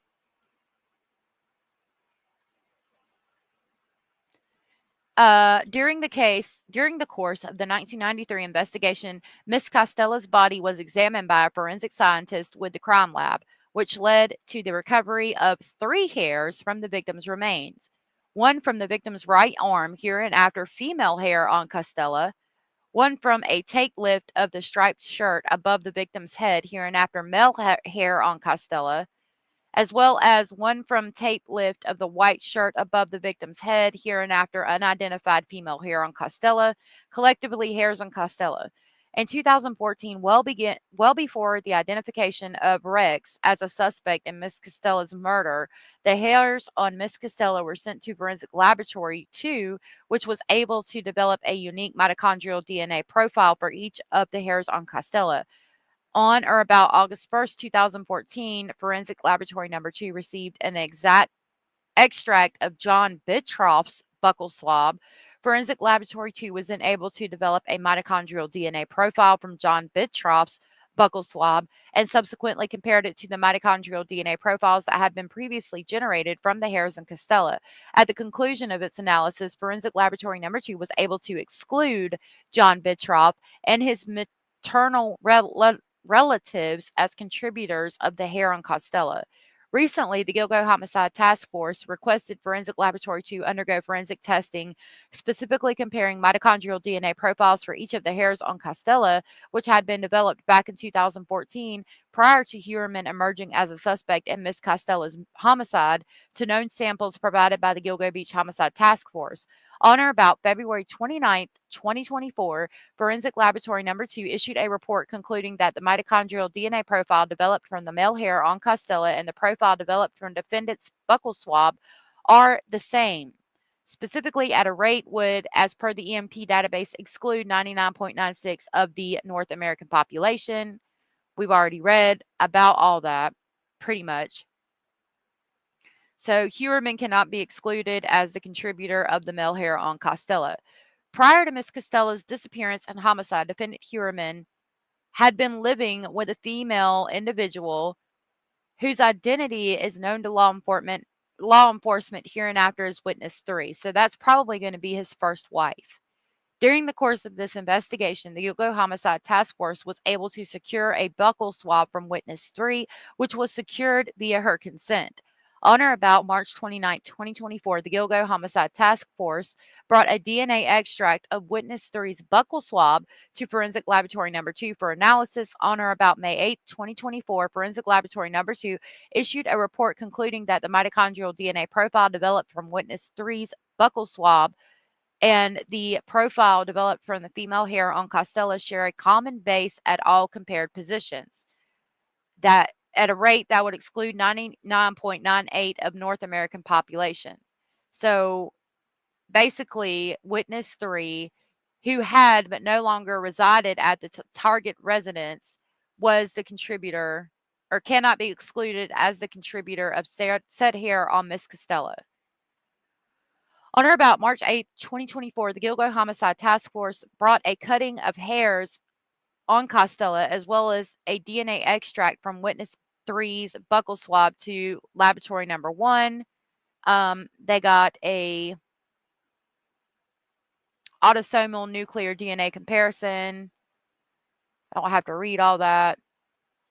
They were able to generate nuclear DNA profiles from witness 3's buccal swab and the female hair on Costella. So basically, witness number 3 matched the female hair found on Costella, and we know that at the time, Rex was married to his first wife. I believe her name was Erica.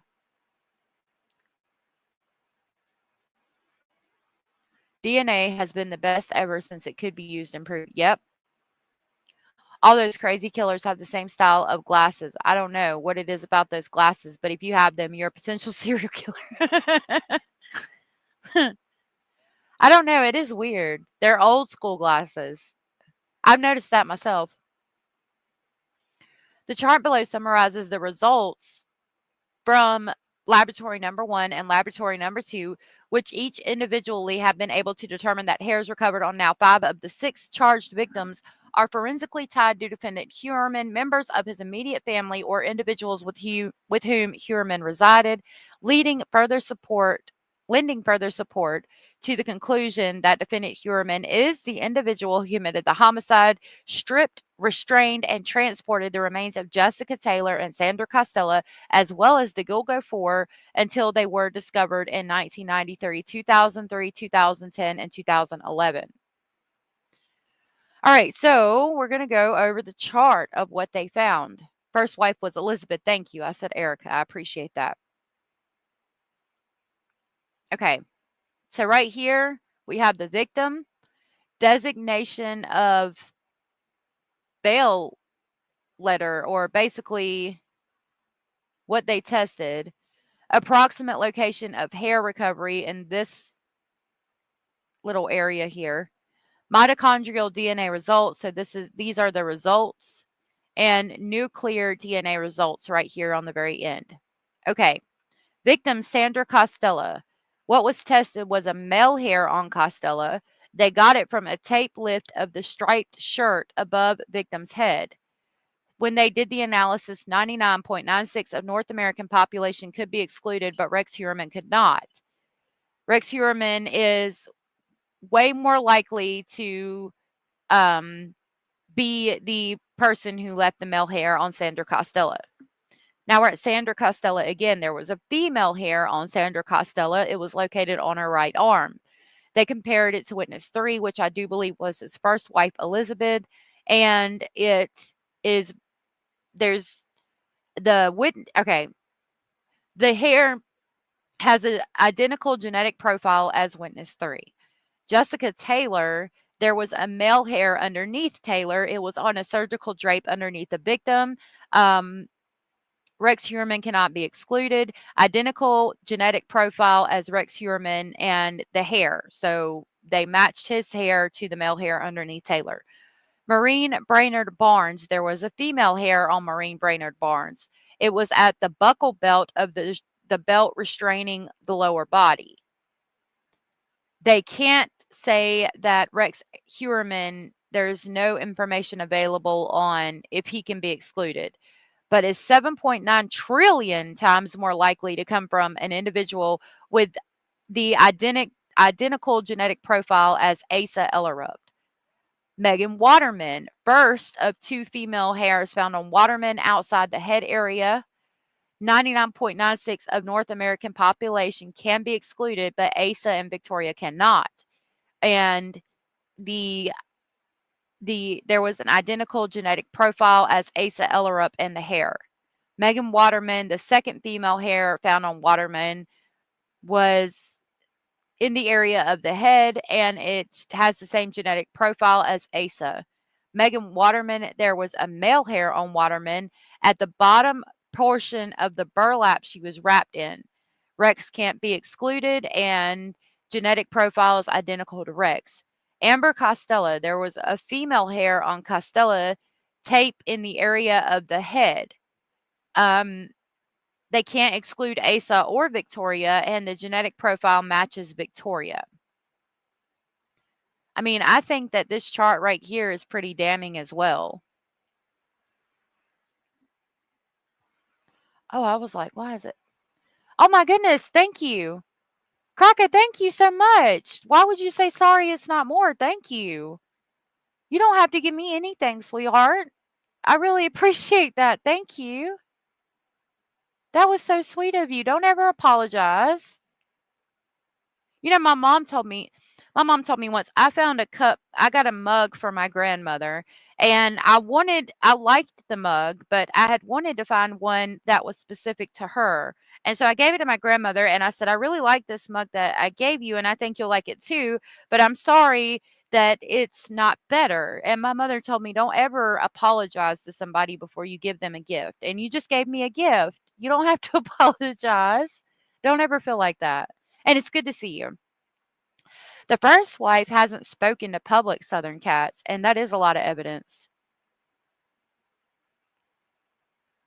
Jack and Lily, yeah, there's a lot going on in that. I would be so horrified if my hair was found on a corpse. Can you imagine? I couldn't. And you know what's even more interesting about that is that Asa and Victoria decided to go to one of Rex's court appearances to support him. That court appearance they go to is the one where they find out that their Asa's hair and Victoria's hairs have been located on the victims. So the one court appearance they decide to show up to support Rex is also the one where everybody is told that their hairs are found on the victims. Oh, look, a squirrel said if you red rum your spouse because he left you or your child's DNA at a crime scene, could that be classified as self-defense? I don't know. It would depend on the nature of your or your child's DNA being left at a crime scene, I would think. Like if you were in danger. I hate that website. I can't make it work. Oh, man, I'm sorry, sweetheart. I appreciate the screenshots, though. I'll try to get them.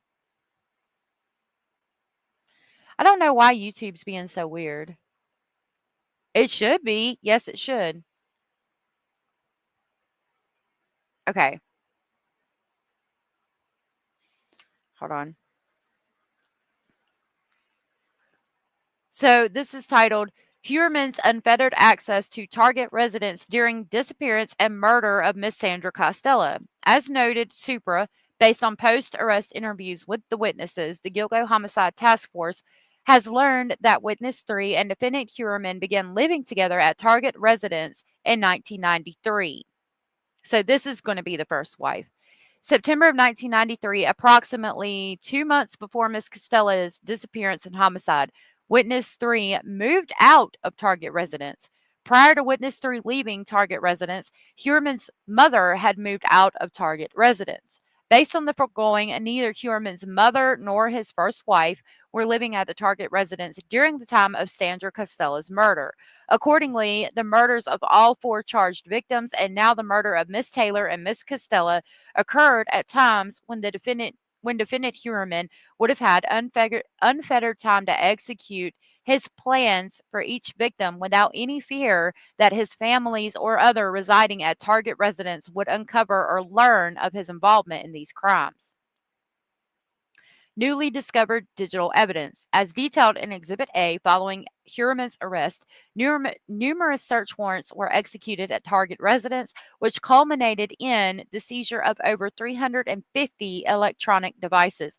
Who has 350 electronic devices? Y'all, I've got 4 children, and they all have like iPads. Some of them have cell phones. I still have got less than like maybe 10 or 11 devices, like including my laptop, my tablet, my phone. Mr. Speculating has the same. The kids have a laptop. They have iPad. They have a Nintendo Switch. They have phones. Like, even with all that, 6 people in the damn house, I still ain't got nowhere near that. What the hell is going on? 350?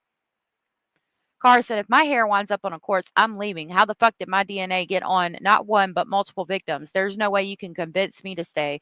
You'd see a smoke outline of my body like the cartoons. Hell yeah.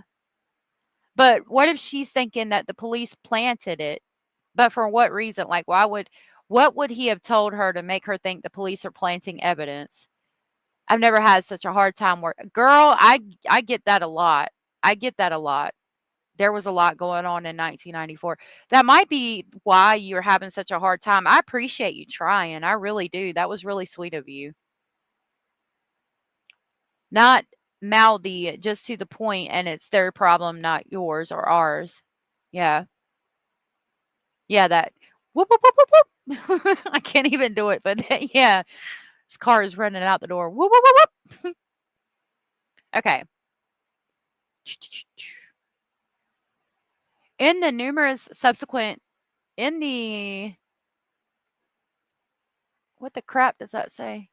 In the months subsequent to Huerman's arrest, the Gilgo Homicide Task Force has attempted to extract and analyze data from each of these devices. An analysis of these devices has revealed Huerman's significant collection of violent bondage and torture video pornography currently dating back to 1994. The pornographic images accessed by Huerman include, but are not limited to, breast mutilation, vaginal torture, sex substitution, i.e., penetration with an object, the sexualization of decapitated women, bondage, and whipping, which notably and largely coincide with how the remains of Sandra Costello, Jessica Taylor, and Valerie Mack were discovered. Moreover, during the analysis of a hard drive recovered from the basement of Huerman's residence, okay, hold on a minute. I want to get back to this. So it was 1994, after he killed and positioned Sandra Costello in a way to showcase her in a demeaning manner. That's when he starts looking up torture porn, messing with decapitated women as far as sexual gratification. And I'm not here to kink shame anybody, but like a lot of that is just weird. And when you consider like vaginal torture, breast mutilation, sexualization of decapitated women, like all of that is a big red flag. But he started in 1994 after the homicide of Sandra Costello, where he positioned her in a degrading manner. After that is when he really gets into it and starts decapitating women and things. But then he goes back to not. Like, I don't understand what happened to make him not decapitate them. Maybe it was too much work. Hold on a minute. Let's see.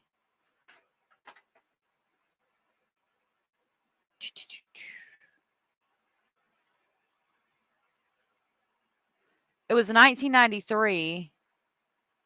November 20th of 1993 was when Sandra Costello was killed. It's 1994 that he does the porn.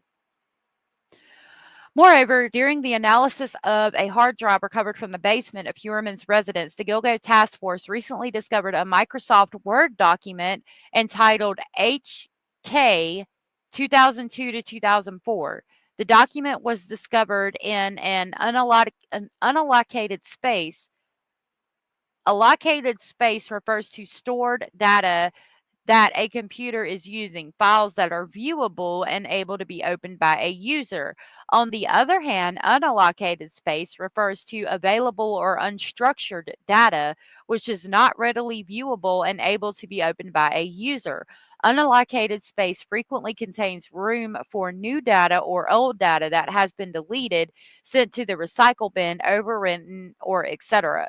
For example, when a user deletes data, many users believe the file has been purged forever. However, deleting a file only tells the computer that the space previously occupied by that file is now available.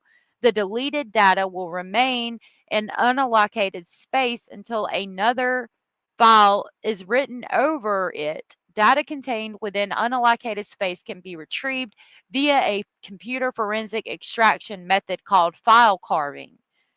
The forensic analysis of HK 2002 to 2004 document reveals that it was not only a locally created drive, i.e., not downloaded from the internet, but also recovered from a hard drive that indicates it was utilized by Huerman himself.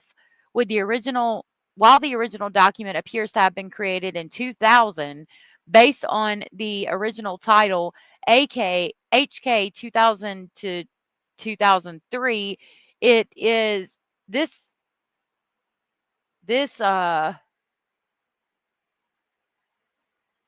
iteration of the Word document on the foregoing and the facts set forth infra, the task force member believed 2000 or 2002 to be referenced to calendar years.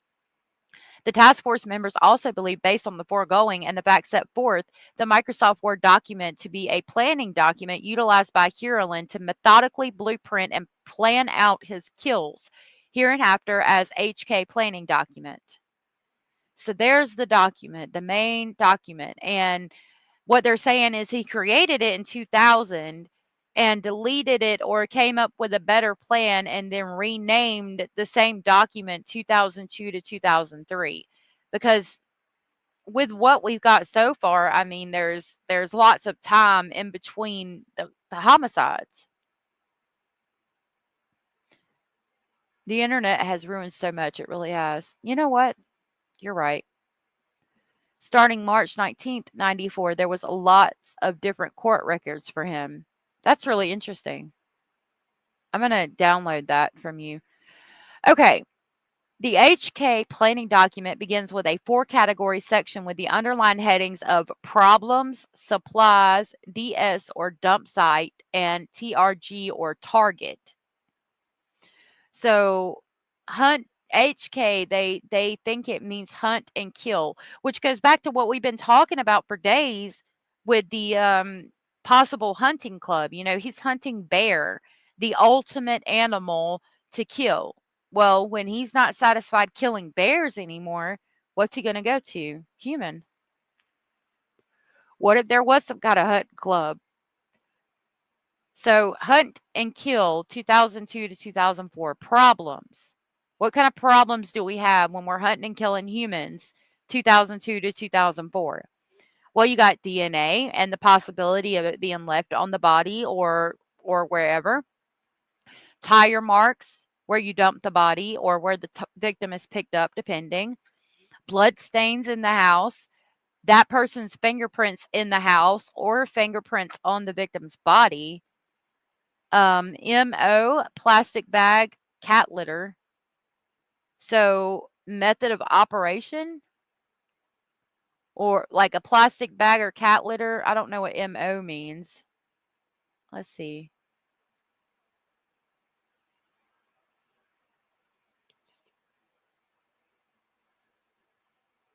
Okay. I would think cat litter to soak up blood or something. Witnesses.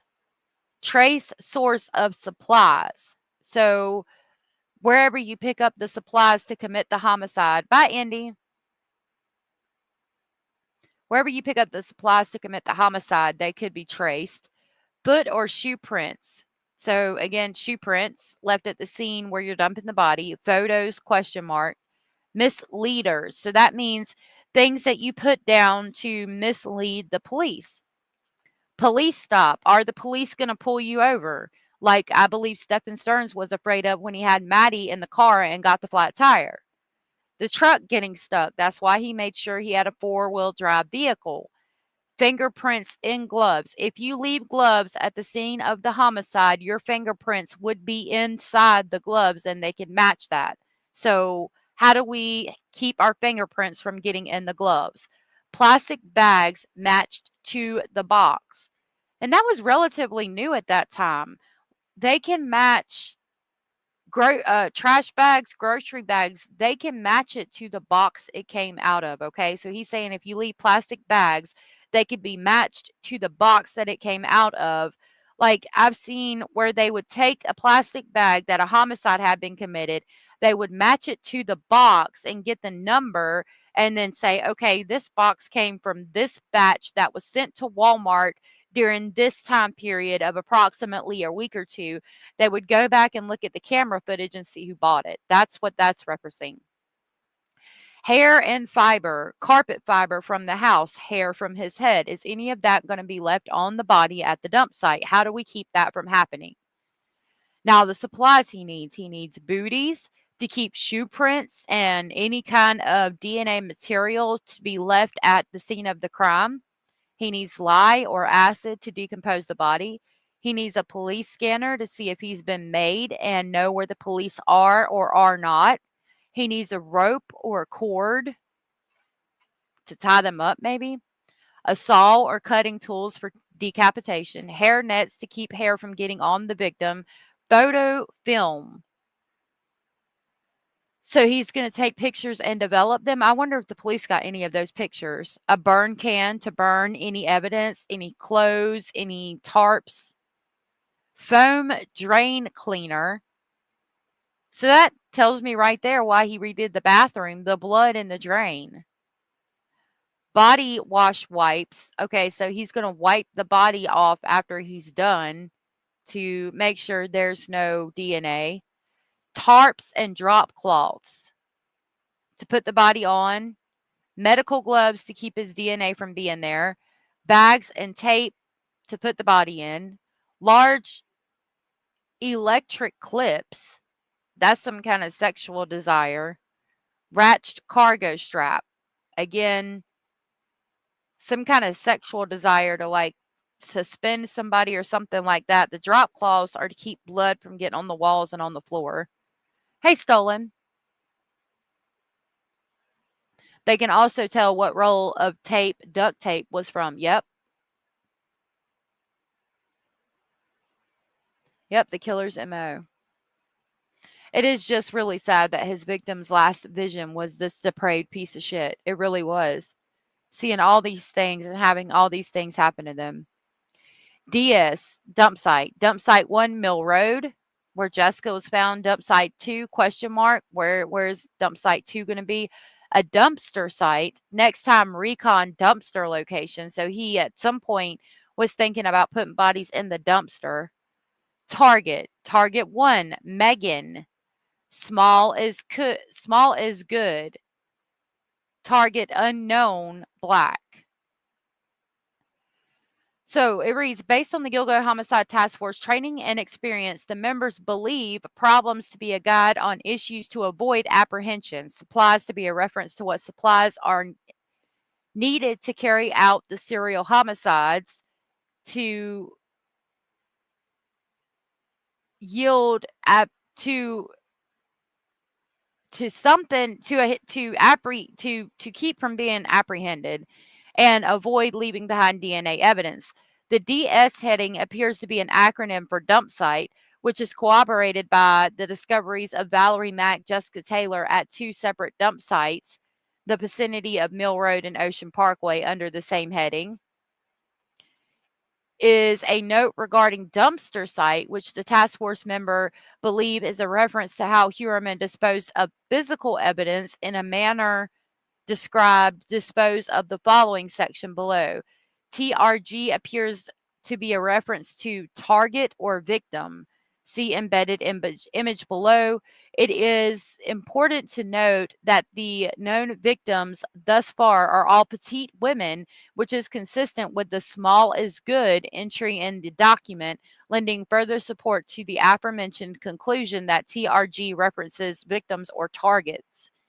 And he's calling them targets, not victims, not even prostitutes, targets, like he's hunting an animal. Hey, Snaggle Mama.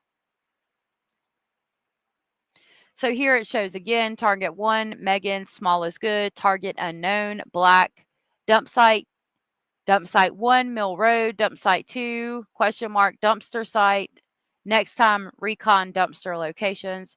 With regard to the DS section of the document, it is important to note that the human remains of Jessica Taylor discovered in 2003, as well as the remains of Valerie Mack discovered in 2000, were dumped in 2 locations. One of those locations being the vicinity of Mill Road, which is listed as DS1 Mill Road in the above word document. On March 29, 2011, Miss Taylor's torso and skull and hands were recovered near Ocean Parkway, i.e. second dump site, on August 4, 2011. Miss Mack's skull, hands, and right foot were also recovered near Ocean Parkway, also a second dump site. The recent discovery of this document prompted the April 2024 cadaver search of the Manorville area, which did not yield the recovery of additional sets of human remains, thereby reinforcing the task force members' belief that the HK planning document refers to Heuermann's preparations for either Jessica Taylor and or Valerie Mack. The HK planning document on Heuermann's computer then delves into 3 category sections with the headings pre-prep, prep, and post-event. See embedded below. I've got to step away for just a second to get myself some coffee. I'll let y'all look at that, and I'll be right back. Hold on just a minute.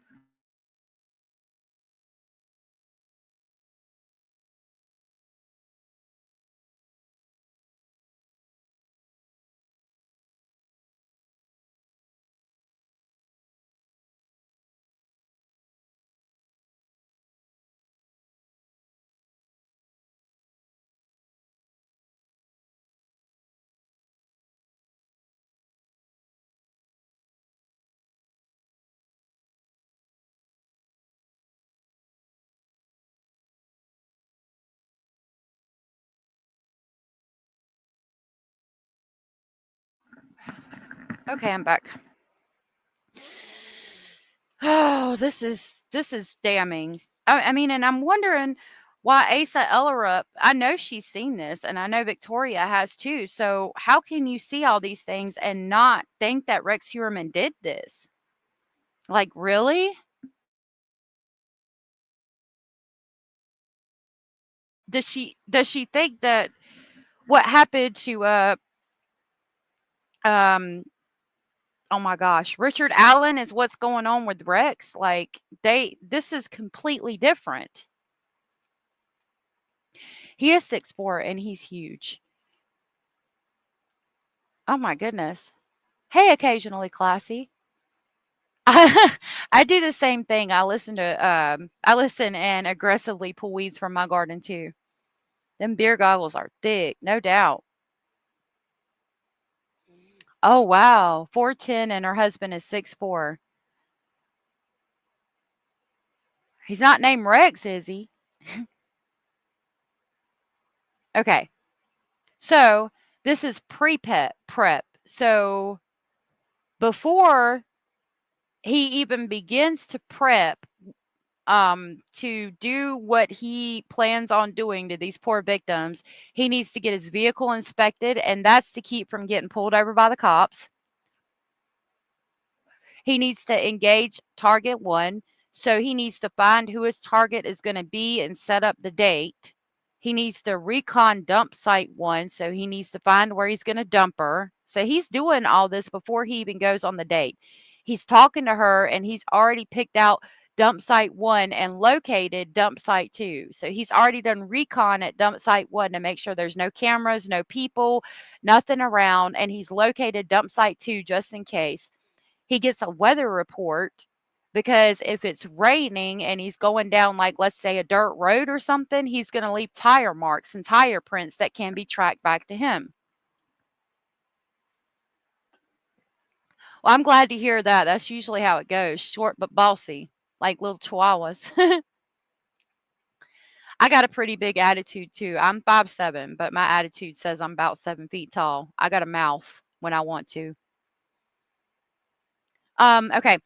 Recon video cameras. So he's going to locate and see if there's any video cameras in the area that could pick him up. And then he's going to recon pickup zone for video cameras. So wherever he's planning on picking up his target, he's going to make sure there's no video cameras. Now, to prep the house, he's going to set up the stage. He's going to make the holding area. He's going to build a whole entire table. He's going to make a crossbar and a hard point. That's to suspend somebody from the ceiling for bondage type stuff.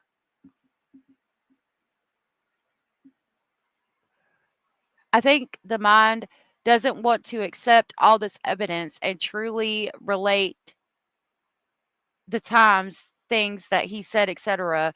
We'll all have to click at some point. Gruff and tough. Yeah. I think that like I said earlier, when you look at her face and she just seems so defeated sitting on that porch like that. It's like she's recalling things and like, damn, could he really have done this every time we went on vacation? Could this really be true? But she's never going to admit it. Okay. And then after he has gotten his victim, he's done what he's going to do with her and killed her. He's going to destroy the file that goes through what he needs to do. He gets new tires, changes tires, probably burns the old ones. He burns gloves. He disposes of the pictures, and he's got the story set, story set. See, he's very methodical, very planned out. That's why it's not hard to believe that he did all this while his family was on vacation. He probably dropped little hints to influence her to go on vacation.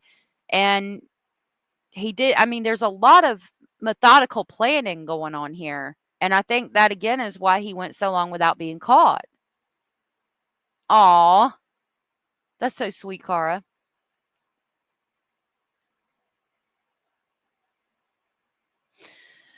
Okay, it says the Gilgo Homicide Task Force members believe pre-prep to be a guide to steps to take in advance of a homicide, i.e., inspecting his vehicle, engaging the target, conducting a recon. A recon is commonly utilized as shorthand for the word reconnaissance, which means to survey or research a specific area in order to ascertain particular strategic features, or survey of video surveillance cameras in pertinent areas, including the pickup zone or location where victim is picked up, and checking the weather to ensure for optimal conditions. Prep, on the other hand, appears to be reference to steps taken closer in time to the homicide, i.e., setting up the staging area, holding area, table, crossbar, hard point for the victim. Specifically, the prep section has 5 entries: setup stage, holding area, build table, crossbar, and hard point. The Gilgo Homicide Task Force members are aware that a crossbar is often placed underneath tables to provide further structural support for heavier objects being placed on a table. Additionally, the task force members are also aware that a hard point refers in the field of sexual suspension bondage to a fixed attachment point in the ceiling that supports the weight of an individual being suspended off the ground, which is corroborated by Huerman's significant interest in pornography, where the subject is either suspended, tortured, bound to a table, decapitated, and or their breasts are mutilated, which consist of the foregoing notations regarding suspension as well as the condition of the victims described herein. This is scary and really sad. Little bit of Lisa says psychologically it's a protective mechanism that will take time to get past. She just can't believe it yet. I agree. And they took part of the rafter out of the ceiling. So I think it's that part that the crossbar was suspended to that they took out of the ceiling in that freaking hidden room in the gun vault. Because in order to suspend something up there, you've got to hit in a stud in the wall or a rafter. If you're making something to suspend somebody off the ground, you can't just drill it into the ceiling. The weight of the person is going to pull the ceiling down. You've got to have a rafter that supports the house. Then it's not going anywhere. So it makes sense that they pulled part of the rafter out of the ceiling in that room because it's probably got holes where he suspended whatever it was he suspended from. I think it's more she doesn't want to see it yet. Excessive porn messes people up. It does. I'm not going to kink shame. You know, we all like different things, but some of the, like the decapitate and snuff films, something's wrong with you. I'm sorry. Something's wrong with you. She's going to be in court and she will see, I suppose. Yep. All right. Additionally, post-event appears to reference a checklist of tasks following the event or homicide to avoid apprehension, i.e. destroy file, change tires, burn gloves, dispose of pics taken of the victim, and have story set. Example, alibi story for family upon their return or law enforcement should an inquiry be made. The HK planning document continues to further expound on preparatory measures such as specific recon steps taken. See recon reports and take down or pick up actions embedded below. Packaging a body for transport, body prep section, and steps to inhibit victim identification and avoid leaving DNA evidence behind. Referenced as body prep, dispose of the following. So, recon reports. 1. Video cams on Light Right 112 to Route 110. 33 cameras that are old. Video cams on SS Parkway, Route 231 to exit 30. There's 10 old cameras. 2 info cell, it gives a cell number. Beep voicemail, it gives a beep or voicemail, which is old. Take down and pick up. hunt too long, seen an area too long. So you can't be in the area or too long or you risk being seen by a witness. Remember, don't charge gas, so pay for gas with cash. Recon for video cameras in pickup area next time. So again, checking for video cameras in the pickup area. Hold on a minute.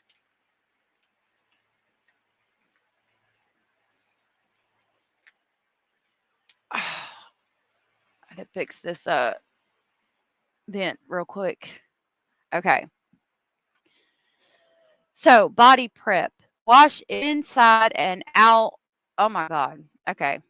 So to prep body for disposal, he says wash body inside and all cavities. Remove trace evidence, which would be fingerprints and hair. Remove trace DNA. Remove ID marks, tattoos, birthmarks, scars, etc.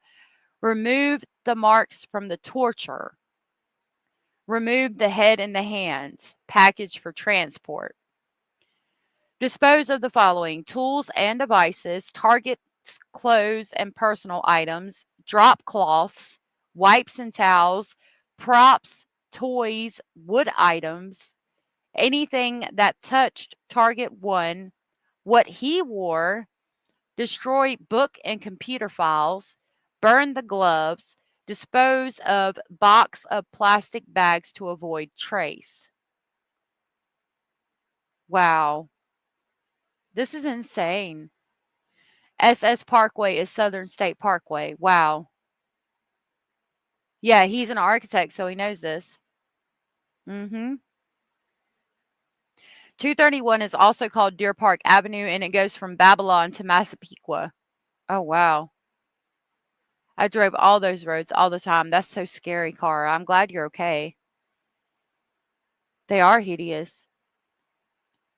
Route 110 also goes to Huntington to Massapequa. My goodness. And they've got all this. I'm not understanding what you don't understand. I mean, this is damn. I mean, I'd love to know how he cares to explain this. What are you going to say? You were reading a thriller novel and you were inspired to write a novel for yourself? What the fuck? You're writing a story, a novel about how to commit homicide of someone if you wanted to? I'm not buying it. Okay, the body prep section above includes a note to remove head and hands, which clearly relates to the condition of Jessica Taylor and Valerie Mack's remains, as both victims were decapitated and dismembered at their arms below their elbows.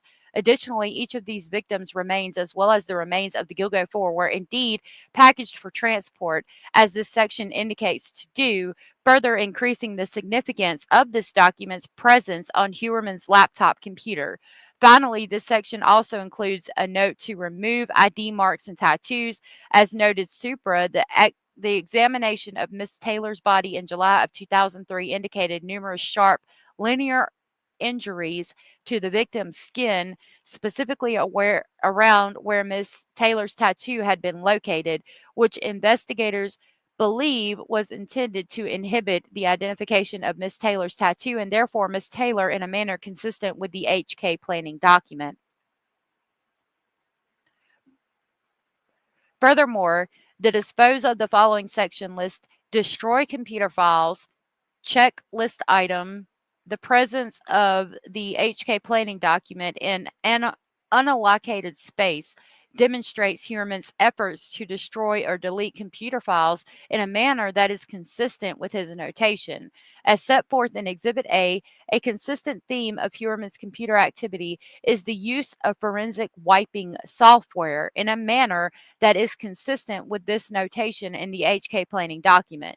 In the things to remember section, that there are notes including steps to take next time considering a hit to the face or peck next time, using heavier rope for neck and as the light rope broke under stress of being tightened. Embedded image below. Heuermann further opines that the importance of sleep to not only avoid problems, but also to increase what Huerman refers to as playtime. Oh my God. Things to remember: sound travels. Birds outside control the amount of air in and get out and okay, sound travels like birds outside. Control the amount of air in and out to control the noise made. Get sleep before the hunt. Too tired creates problems. Hit harder. Too many hit to take down. Consider a hit to the face or neck next time for takedown. So when he's talking about somebody that he killed, he's saying he hit them too many times. Next time, consider a hit to the face or the neck to take them down. More sleep and noise control equals more playtime. Use push pins to hang drop cloths from the ceiling, not tape. Use heavy rope for neck. Light rope broke under stress of being tightened. Oh my God. He was a perfectionist, like American Psycho, yeah. Wow. As set forth above and embedded here below, the Gilgo Homicide Task Force member believed these references to next time indicate Huerman's prior experiences and what changes to implement moving forward. Moreover, takedown pickup. Hunt too long, seen an area too long. Remember, don't charge gas. Recon for video cameras and pickup area next time. Moreover, the references in the things to remember section to utilize, push pins to hang drop cloths from ceiling and not tape, as well as manifested concerns regarding sound travel, indicate referenced incidents would have occurred indoors and likely inside of target residence, which is a controlled environment that Huerman would not only be familiar with, but also an area where Huerman would have access to said tools and supplies. Drop cloths would also serve the twin purposes of limiting the spread of forensic evidence, such as blood, to a confined area, as well as controlling sound travel, which would lead to more, quote, playtime, unquote, which is believed to be a reference to sexual and mutilation acts perpetrated on the victims. Additionally, with Huerman's family vacationing out of state, defendant would have had unfettered time and exclusive access to target residence, allowing defendant Huerman an opportunity to execute and clean up after these crimes. Finally, the HK planning document on Huerman's laptop computer includes a notes section. Notes. Spur of the moment. Cover. Stockholm Syndrome. The more you do, the more clues you give. Look at the painting. What, why, who. Organize versus disorganize. Page 162, sex substitution. Page 163, page 175. Mutilation equals disorganized. The investigation to date has established the source of these notes, i.e. the Mindhunter. Oh my God. Hold on a minute. Let me get a sip of my drink.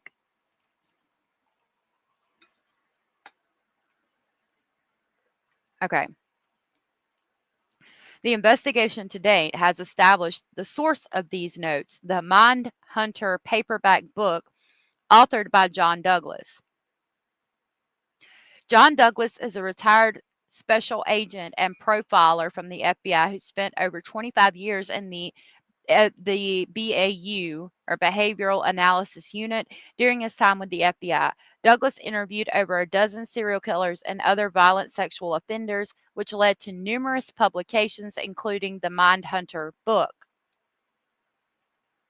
Specifically, the first edition, published in 1996, of criminal profiling of serial killers. For example, the note section of the HK planning document includes the following notation. Page 162, sex substitution.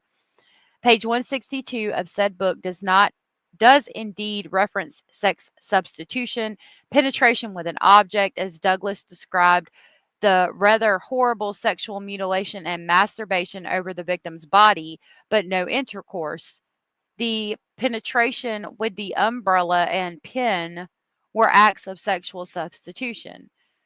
Page 163, Douglas opines the perpetration of such a crime, sex substitution, would be a disorganized killer who would be compulsive and perhaps living with his parents.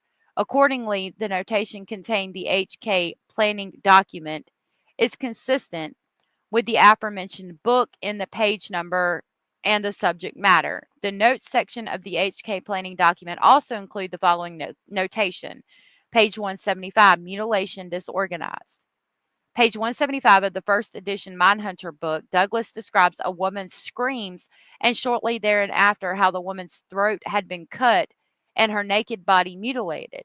Douglas further asserts on page 175 of said book that mutilation is a sign of disorganized personality type. Accordingly, this notation contained in the HK planning document is again consistent with the aforementioned book in page number and subject matter. Look at the painting, What, Why, Who. On page 19, Douglas notes that while he was still with the FBI, he always advises agents, if you want to understand the artist or perpetrator, you have to look at the painting or the victim. We've looked at many paintings over the years and talked extensively to the most accomplished artist, according to the note above, contained in Heuermann's laptop computer. To look at the painting, yet again, points to the aforementioned book as the source of Heuermann's commentary. Finally, the other notations contained in the HK planning document, spur of the moment cover Stockholm Syndrome, the more you do, the more clues you give, are also each contained in said book, all pointing to it as the source of Heuermann's notations. Could it be that he read this book and so he was well versed and trained on the BAU's analysis of victims or of perpetrators or artists and the painting or the victim, so he knew what to do, and that's how he got away with it for so long?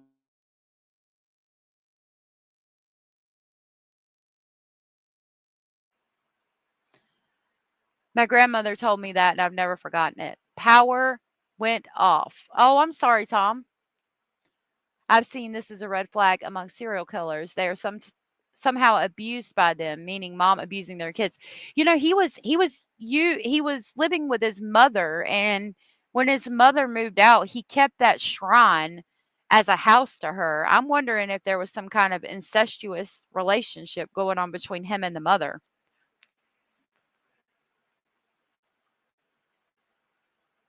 That's crossed my mind a couple of times.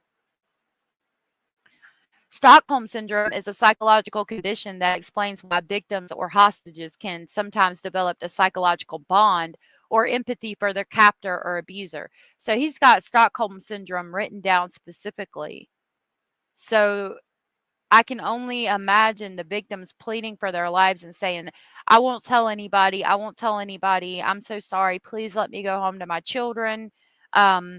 I understand you. I know why you're doing what you're doing, and it's okay. I get you. I understand you. Please, don't kill me. And he trained himself to believe that to know it was Stockholm Syndrome. Hey, Kelly O. Something might have gone wrong there, maybe. Like mommy issues is very, very common among them, all the ones I've seen. Yes, it is. They do all tend to have mommy issues.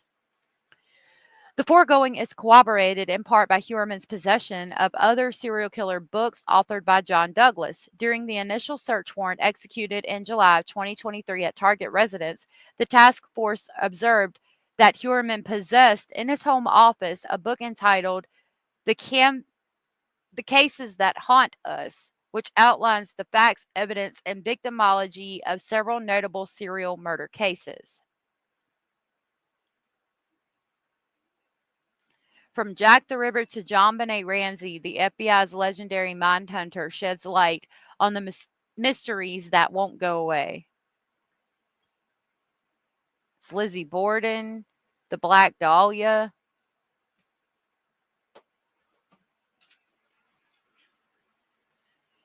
The Gilgo Homicide Task Force members believe that the totality of circumstances surrounding the HK planning document, including Heuermann's attempt to delete its existence, points to it as Heuermann's self-education and homework on the topic of carrying out serial sexual murder.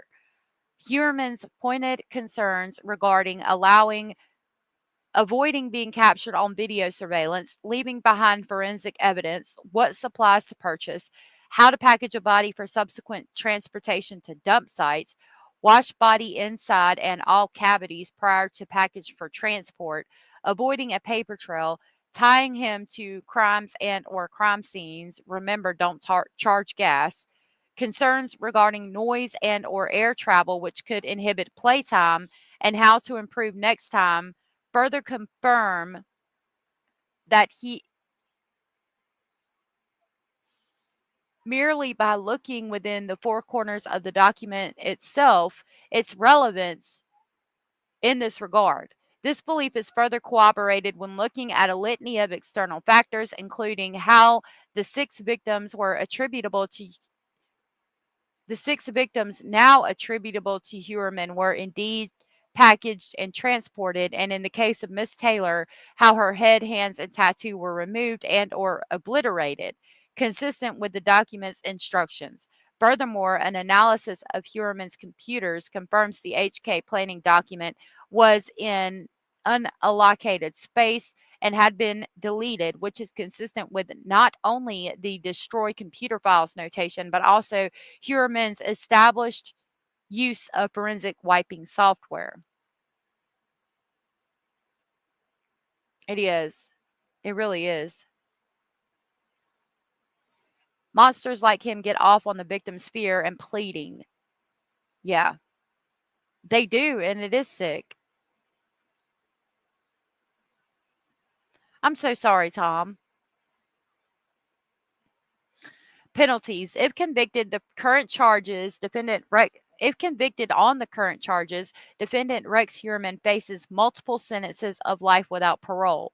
Based on the serious, heinous natures of these several murders, the strength of the people's case, the life incarceration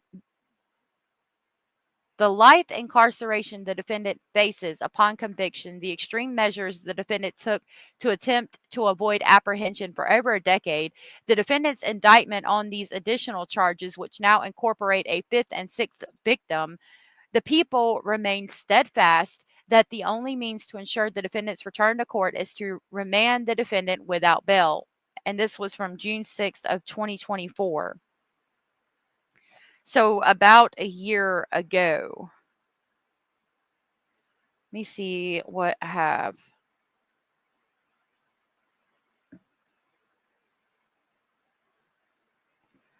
Okay.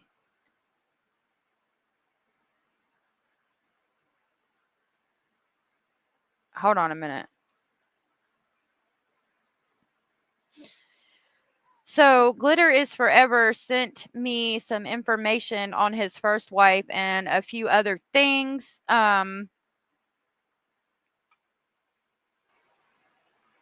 It's only pulling up his. So let's do Elizabeth. Elizabeth.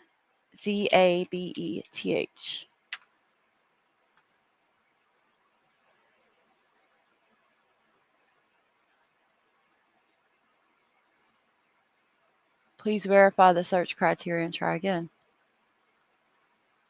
Well, why can't I see it? Either way, it was finalized on May 3rd of 1994. Like, I went through all of that just happened. And can't even see it.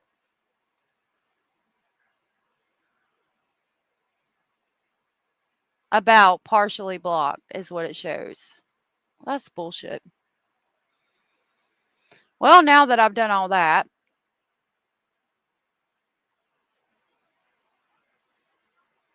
the weather and Rex is making you hot. That's crazy. Making me hot too. All right, so now we're looking at Mark. Oh. Hold on. Let me pull up YouTube.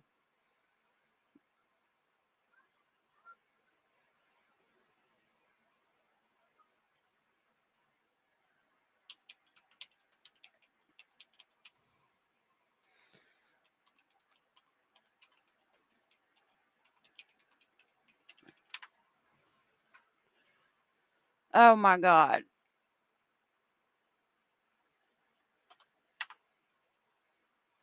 There we go.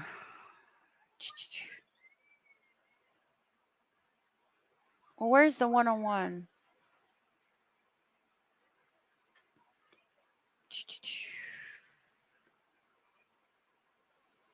Authorities give an update.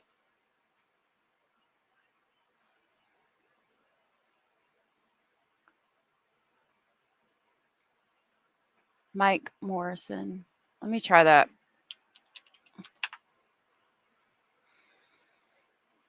Where are we? What's the latest on the search? And then we'll get into it. Yeah, so we communicated with you. Okay, so this is a one-on-one with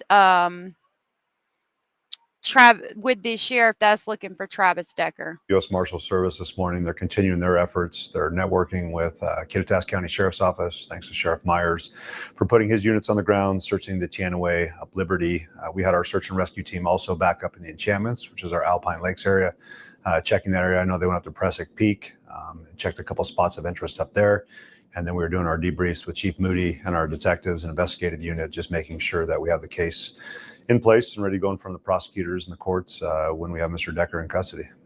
What evidence or what makes you guys think that he's somewhere in the Teanaway Valley? Some information that had popped up was just that they were seeing signs of potentially somebody in that area. They're not sure it is Mr. Decker. So, of course, they just want to make sure they're following up. Sheriff Myers, of course, had the similar search here about 2 to 3 years ago. We've had conversations offline just about what his agency learned during that time. We know there's connections between our county and their county, especially with some of the pathways that are accessible. So we just want to make sure we're covering our bases, doing searches where we can, and making sure we're checking boxes for regions that have been at least looked at closely. Are you seeing anything like footprints, gear, sightings, or is this just kind of like based on the terrain, survival logic, and the trails that exist? Yeah, so, of course, we're getting several reports of potential sightings. We're trying to follow up on that as best as possible. And that's not just regionally here. I mean, I've got one just recently over at Fort Lewis, a Joint Base Lewis McChord. Sorry, I'm from that area, still refer to as Fort Lewis. And we've also gotten some from Texas and Idaho and some in Calgary and some up in Canada. I think we've got one as far away as over in, I think we got some information back from England as well. So, I mean, we're, of course, doing our best to track down, seeing what's reasonable, and making sure that at least we're making an effort to determine, is this valid, is it not? We have had sightings of equipment that's being found. Yesterday up at, I believe, Stewart Lake Trailhead, there was a backpack, and the report initially came out that there was supplies within the backpack. We got there, of course, it just had a rock inside of it, but we're making sure to at least put resources out there, follow up on leads, and do what we can with potential sightings and any.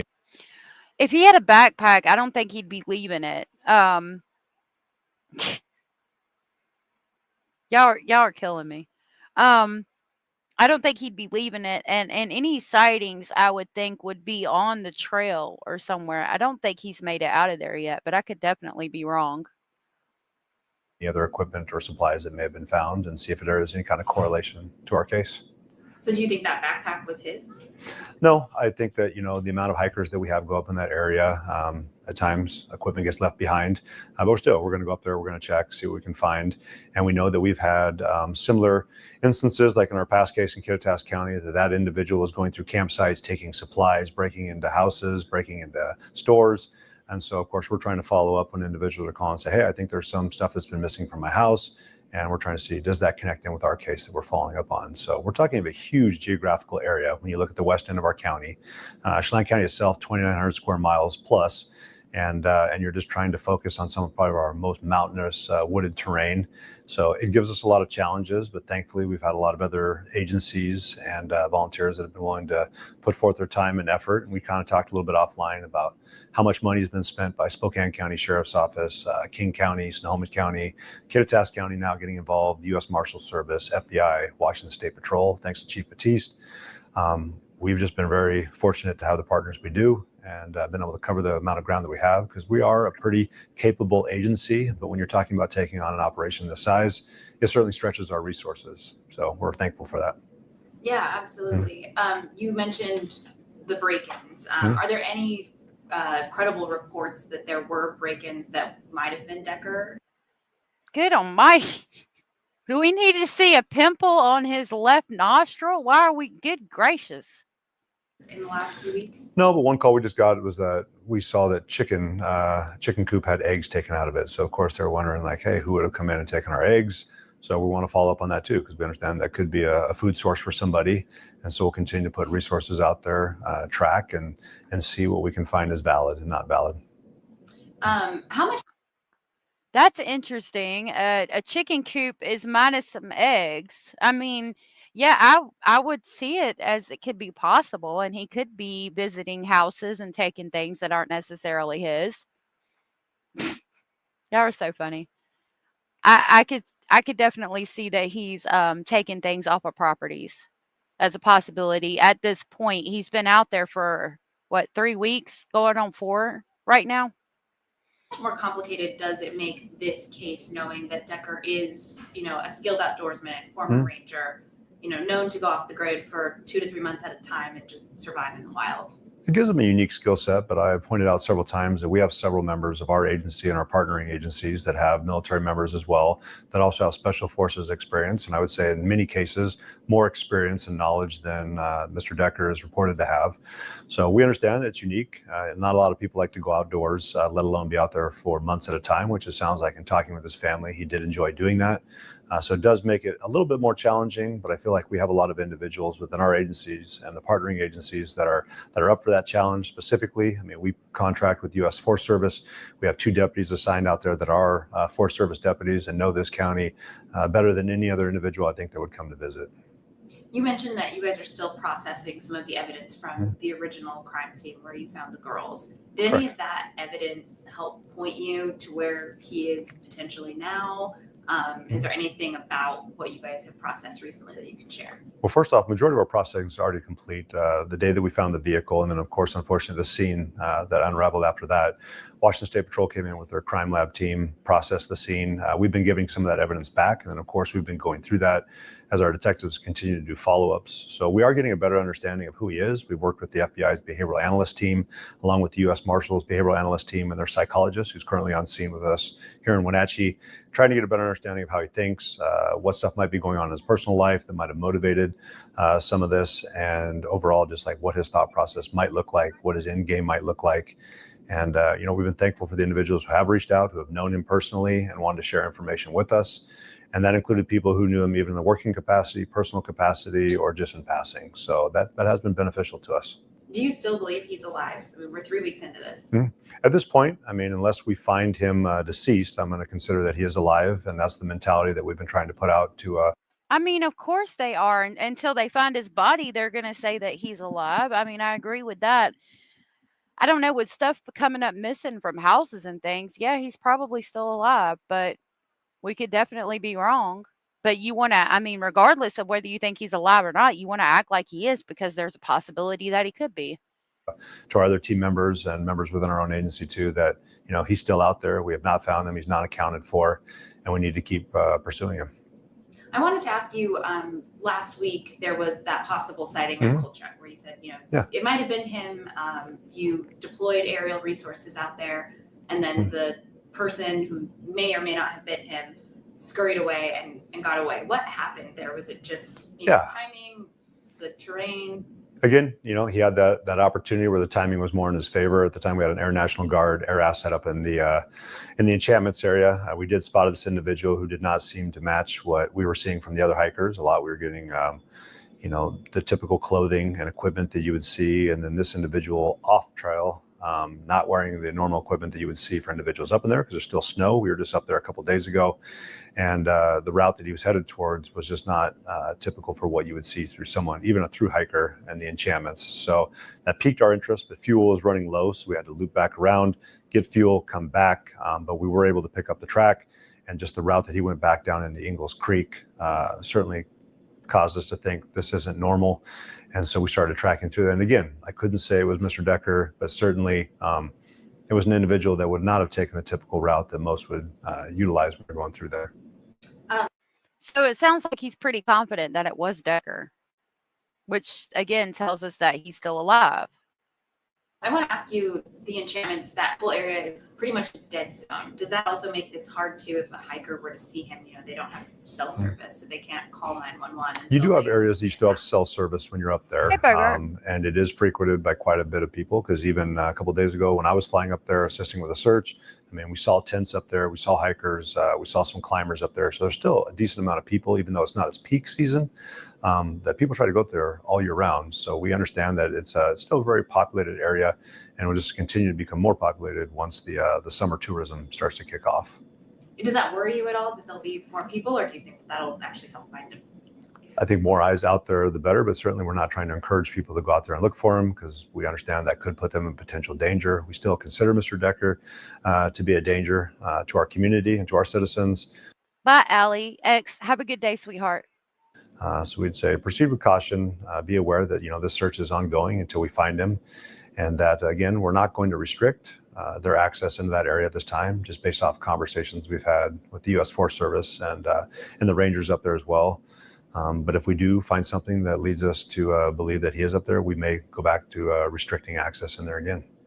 When it comes to motives in the crime, I've said nothing's acceptable. We're not looking for that. We understand what happened, and then we're just trying to hold that individual accountable, which we believe is Mr. Decker, based off the evidence we have. When I'm talking about what motivates him or what motive is like what would keep him to keep pushing on further and keep trying to evade us. Why is he not, you know, trying to get to a certain location? That's what we're trying to figure out. Where is he motivated to head to? What's pushing him? And I think we want to make sure that we're just in line with what his will is, because we want to make sure our will, of course, is above his. Like what his end game is. What his end game is, and also what's pushing him to go. Because I would imagine at this point, I couldn't see a lot of things that would motivate him to want to live. I mean, his daughters are gone. He no longer has the life that he wanted to have. So we put that question out towards him. I've made it very clear I don't want anything bad to happen to him. We certainly hope that we can find him, take him into custody without incident, and then put him in our court system. But at this point, if he's continuing to push and try to evade us, I'm not sure why. I can tell him that I don't think anyone likes him. I don't think anyone wants him to come back into society, and that's not trying to be harsh to him. But the actions that we're seeing, I just don't see how he's going to be accepted by his family, by society, or those that he would consider his brothers and sisters that he served with in the military. His brother made a plea for him to turn himself in and said that that's not the brother that he knows. So I certainly feel like he's done a disservice to himself and has just done an evil act. And I would want him to step forward and take accountability for it, and step in front of our judges and explain your side if there's something else that we need to know. Absolutely. As far as Whitney goes, is she in protective custody right now? Were there any threats ever made against her with all of this unfolding? Yeah, so we've remained in close contact thanks to Wenatchee Police Department. Sergeant Reinfeld's had Captain Chance and Captain Miller stay in contact with the family and just making sure that we're keeping them updated on the case. She is at a location that we know about, and we just really appreciated her and the family's assistance as we've continued to investigate the matter. Has your office come into contact with Decker before with any, past domestic issues or anything like that? Or is this, when this tragedy unfolded, was this the first time he'd come across the radar? Not that we're seeing personally through the Chelan County Sheriff's Office. There may have been some contacts through Wenatchee PD, but I'm not aware of any kind of criminal history with him. I know that I've heard some of our deputies were aware of him working out at a local gym, but overall, like close contacts with any of us, not that we're aware of. How do you... Okay, so why are deputies aware of him working out at a gym? What the hell happened at the gym for deputies to become aware of him being there, I wonder? Keep that all straight and continue to coordinate this effort to make sure that you bring Decker to justice. Well, it's not unique to Chelan County. I mean, last summer we just talked about the fire up there in Stehekin, and that was burning for several months, and that's working with several other federal agencies, National Park Service. You start getting into DNR. So we have worked larger operations like this before. This is just a little bit different, more on the law enforcement side. This has been the largest law enforcement effort and operation that I think this county's ever seen. And thankfully, it's just utilizing those already established relationships that we have in place with Douglas County, Okanagan County, Spokane County, Snohomish County, King County, Washington State Patrol. I try to give them as much credit as possible. National Park Service, FBI, U.S. Marshal Service, Kittitas County. We've already worked with them in some capacity and some form in the past. So it's just simply picking up the phone, being able to give a call to those individuals that you've already established that relationship with. And as you see more in this law enforcement community, when you need assistance and help, they'll come and they usually assist. And we're grateful for that. Again, we couldn't take it on by ourselves. We're a medium-sized agency. We recognize we're well trained and we have decent equipment. But when you start taking on an operation this size, you need your friends. And they've stepped up and helped us.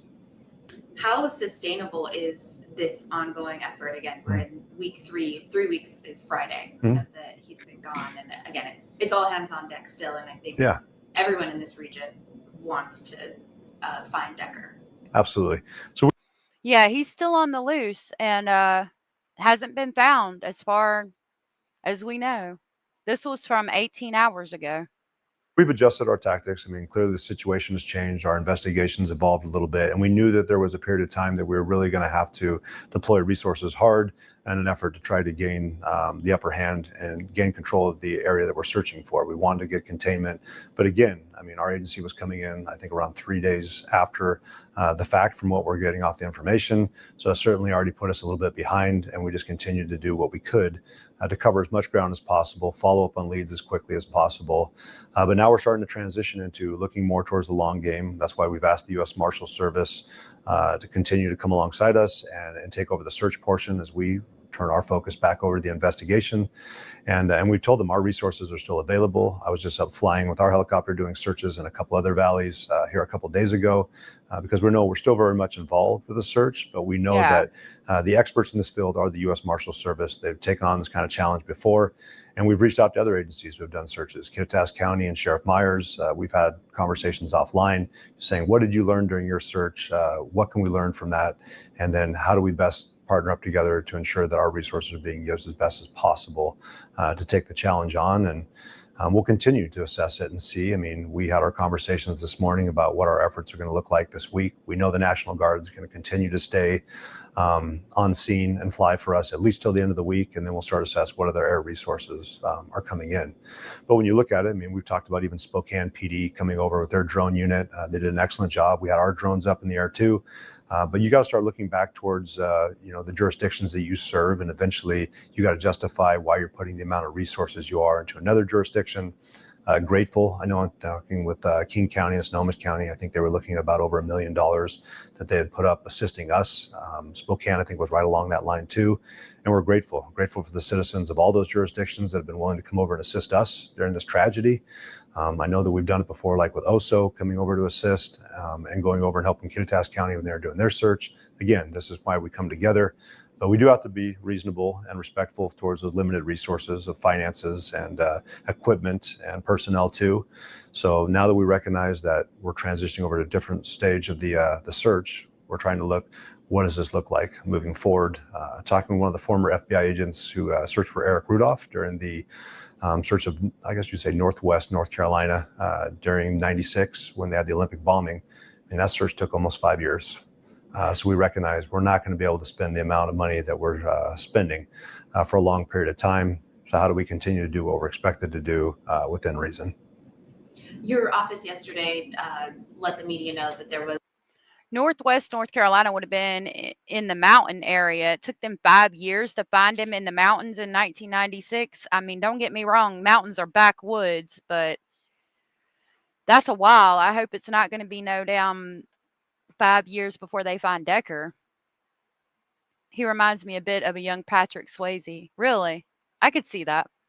Was a fake video going around on TikTok saying that you guys had caught Decker.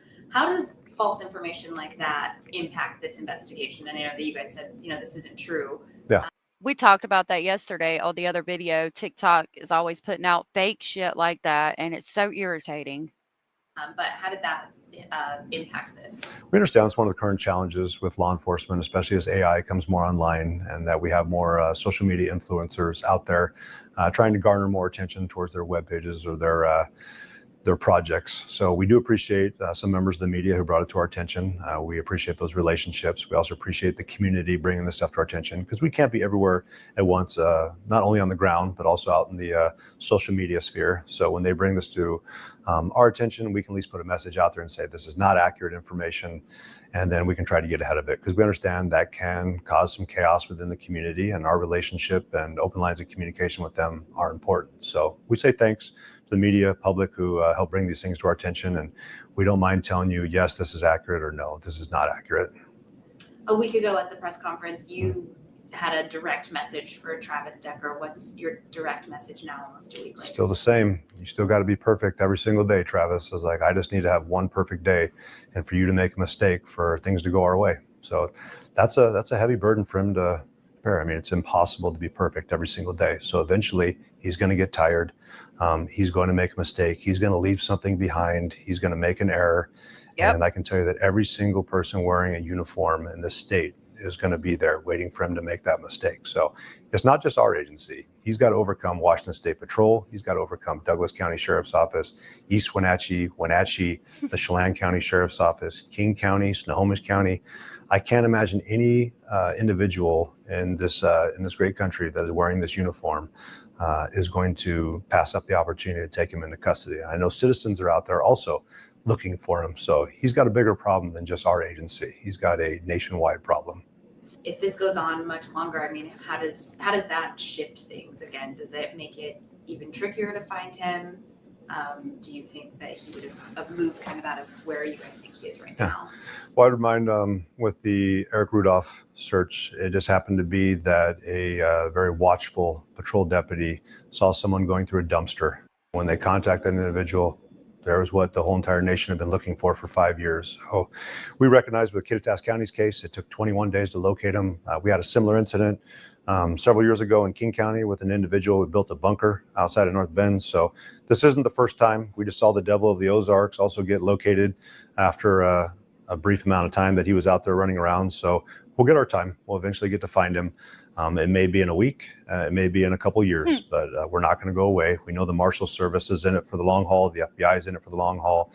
And any member of this agency who's going to be wearing this uniform, whether it be in the next couple of weeks or in the next 20 years, is still going to have him on their radar. So we're not going to go away. We don't time out.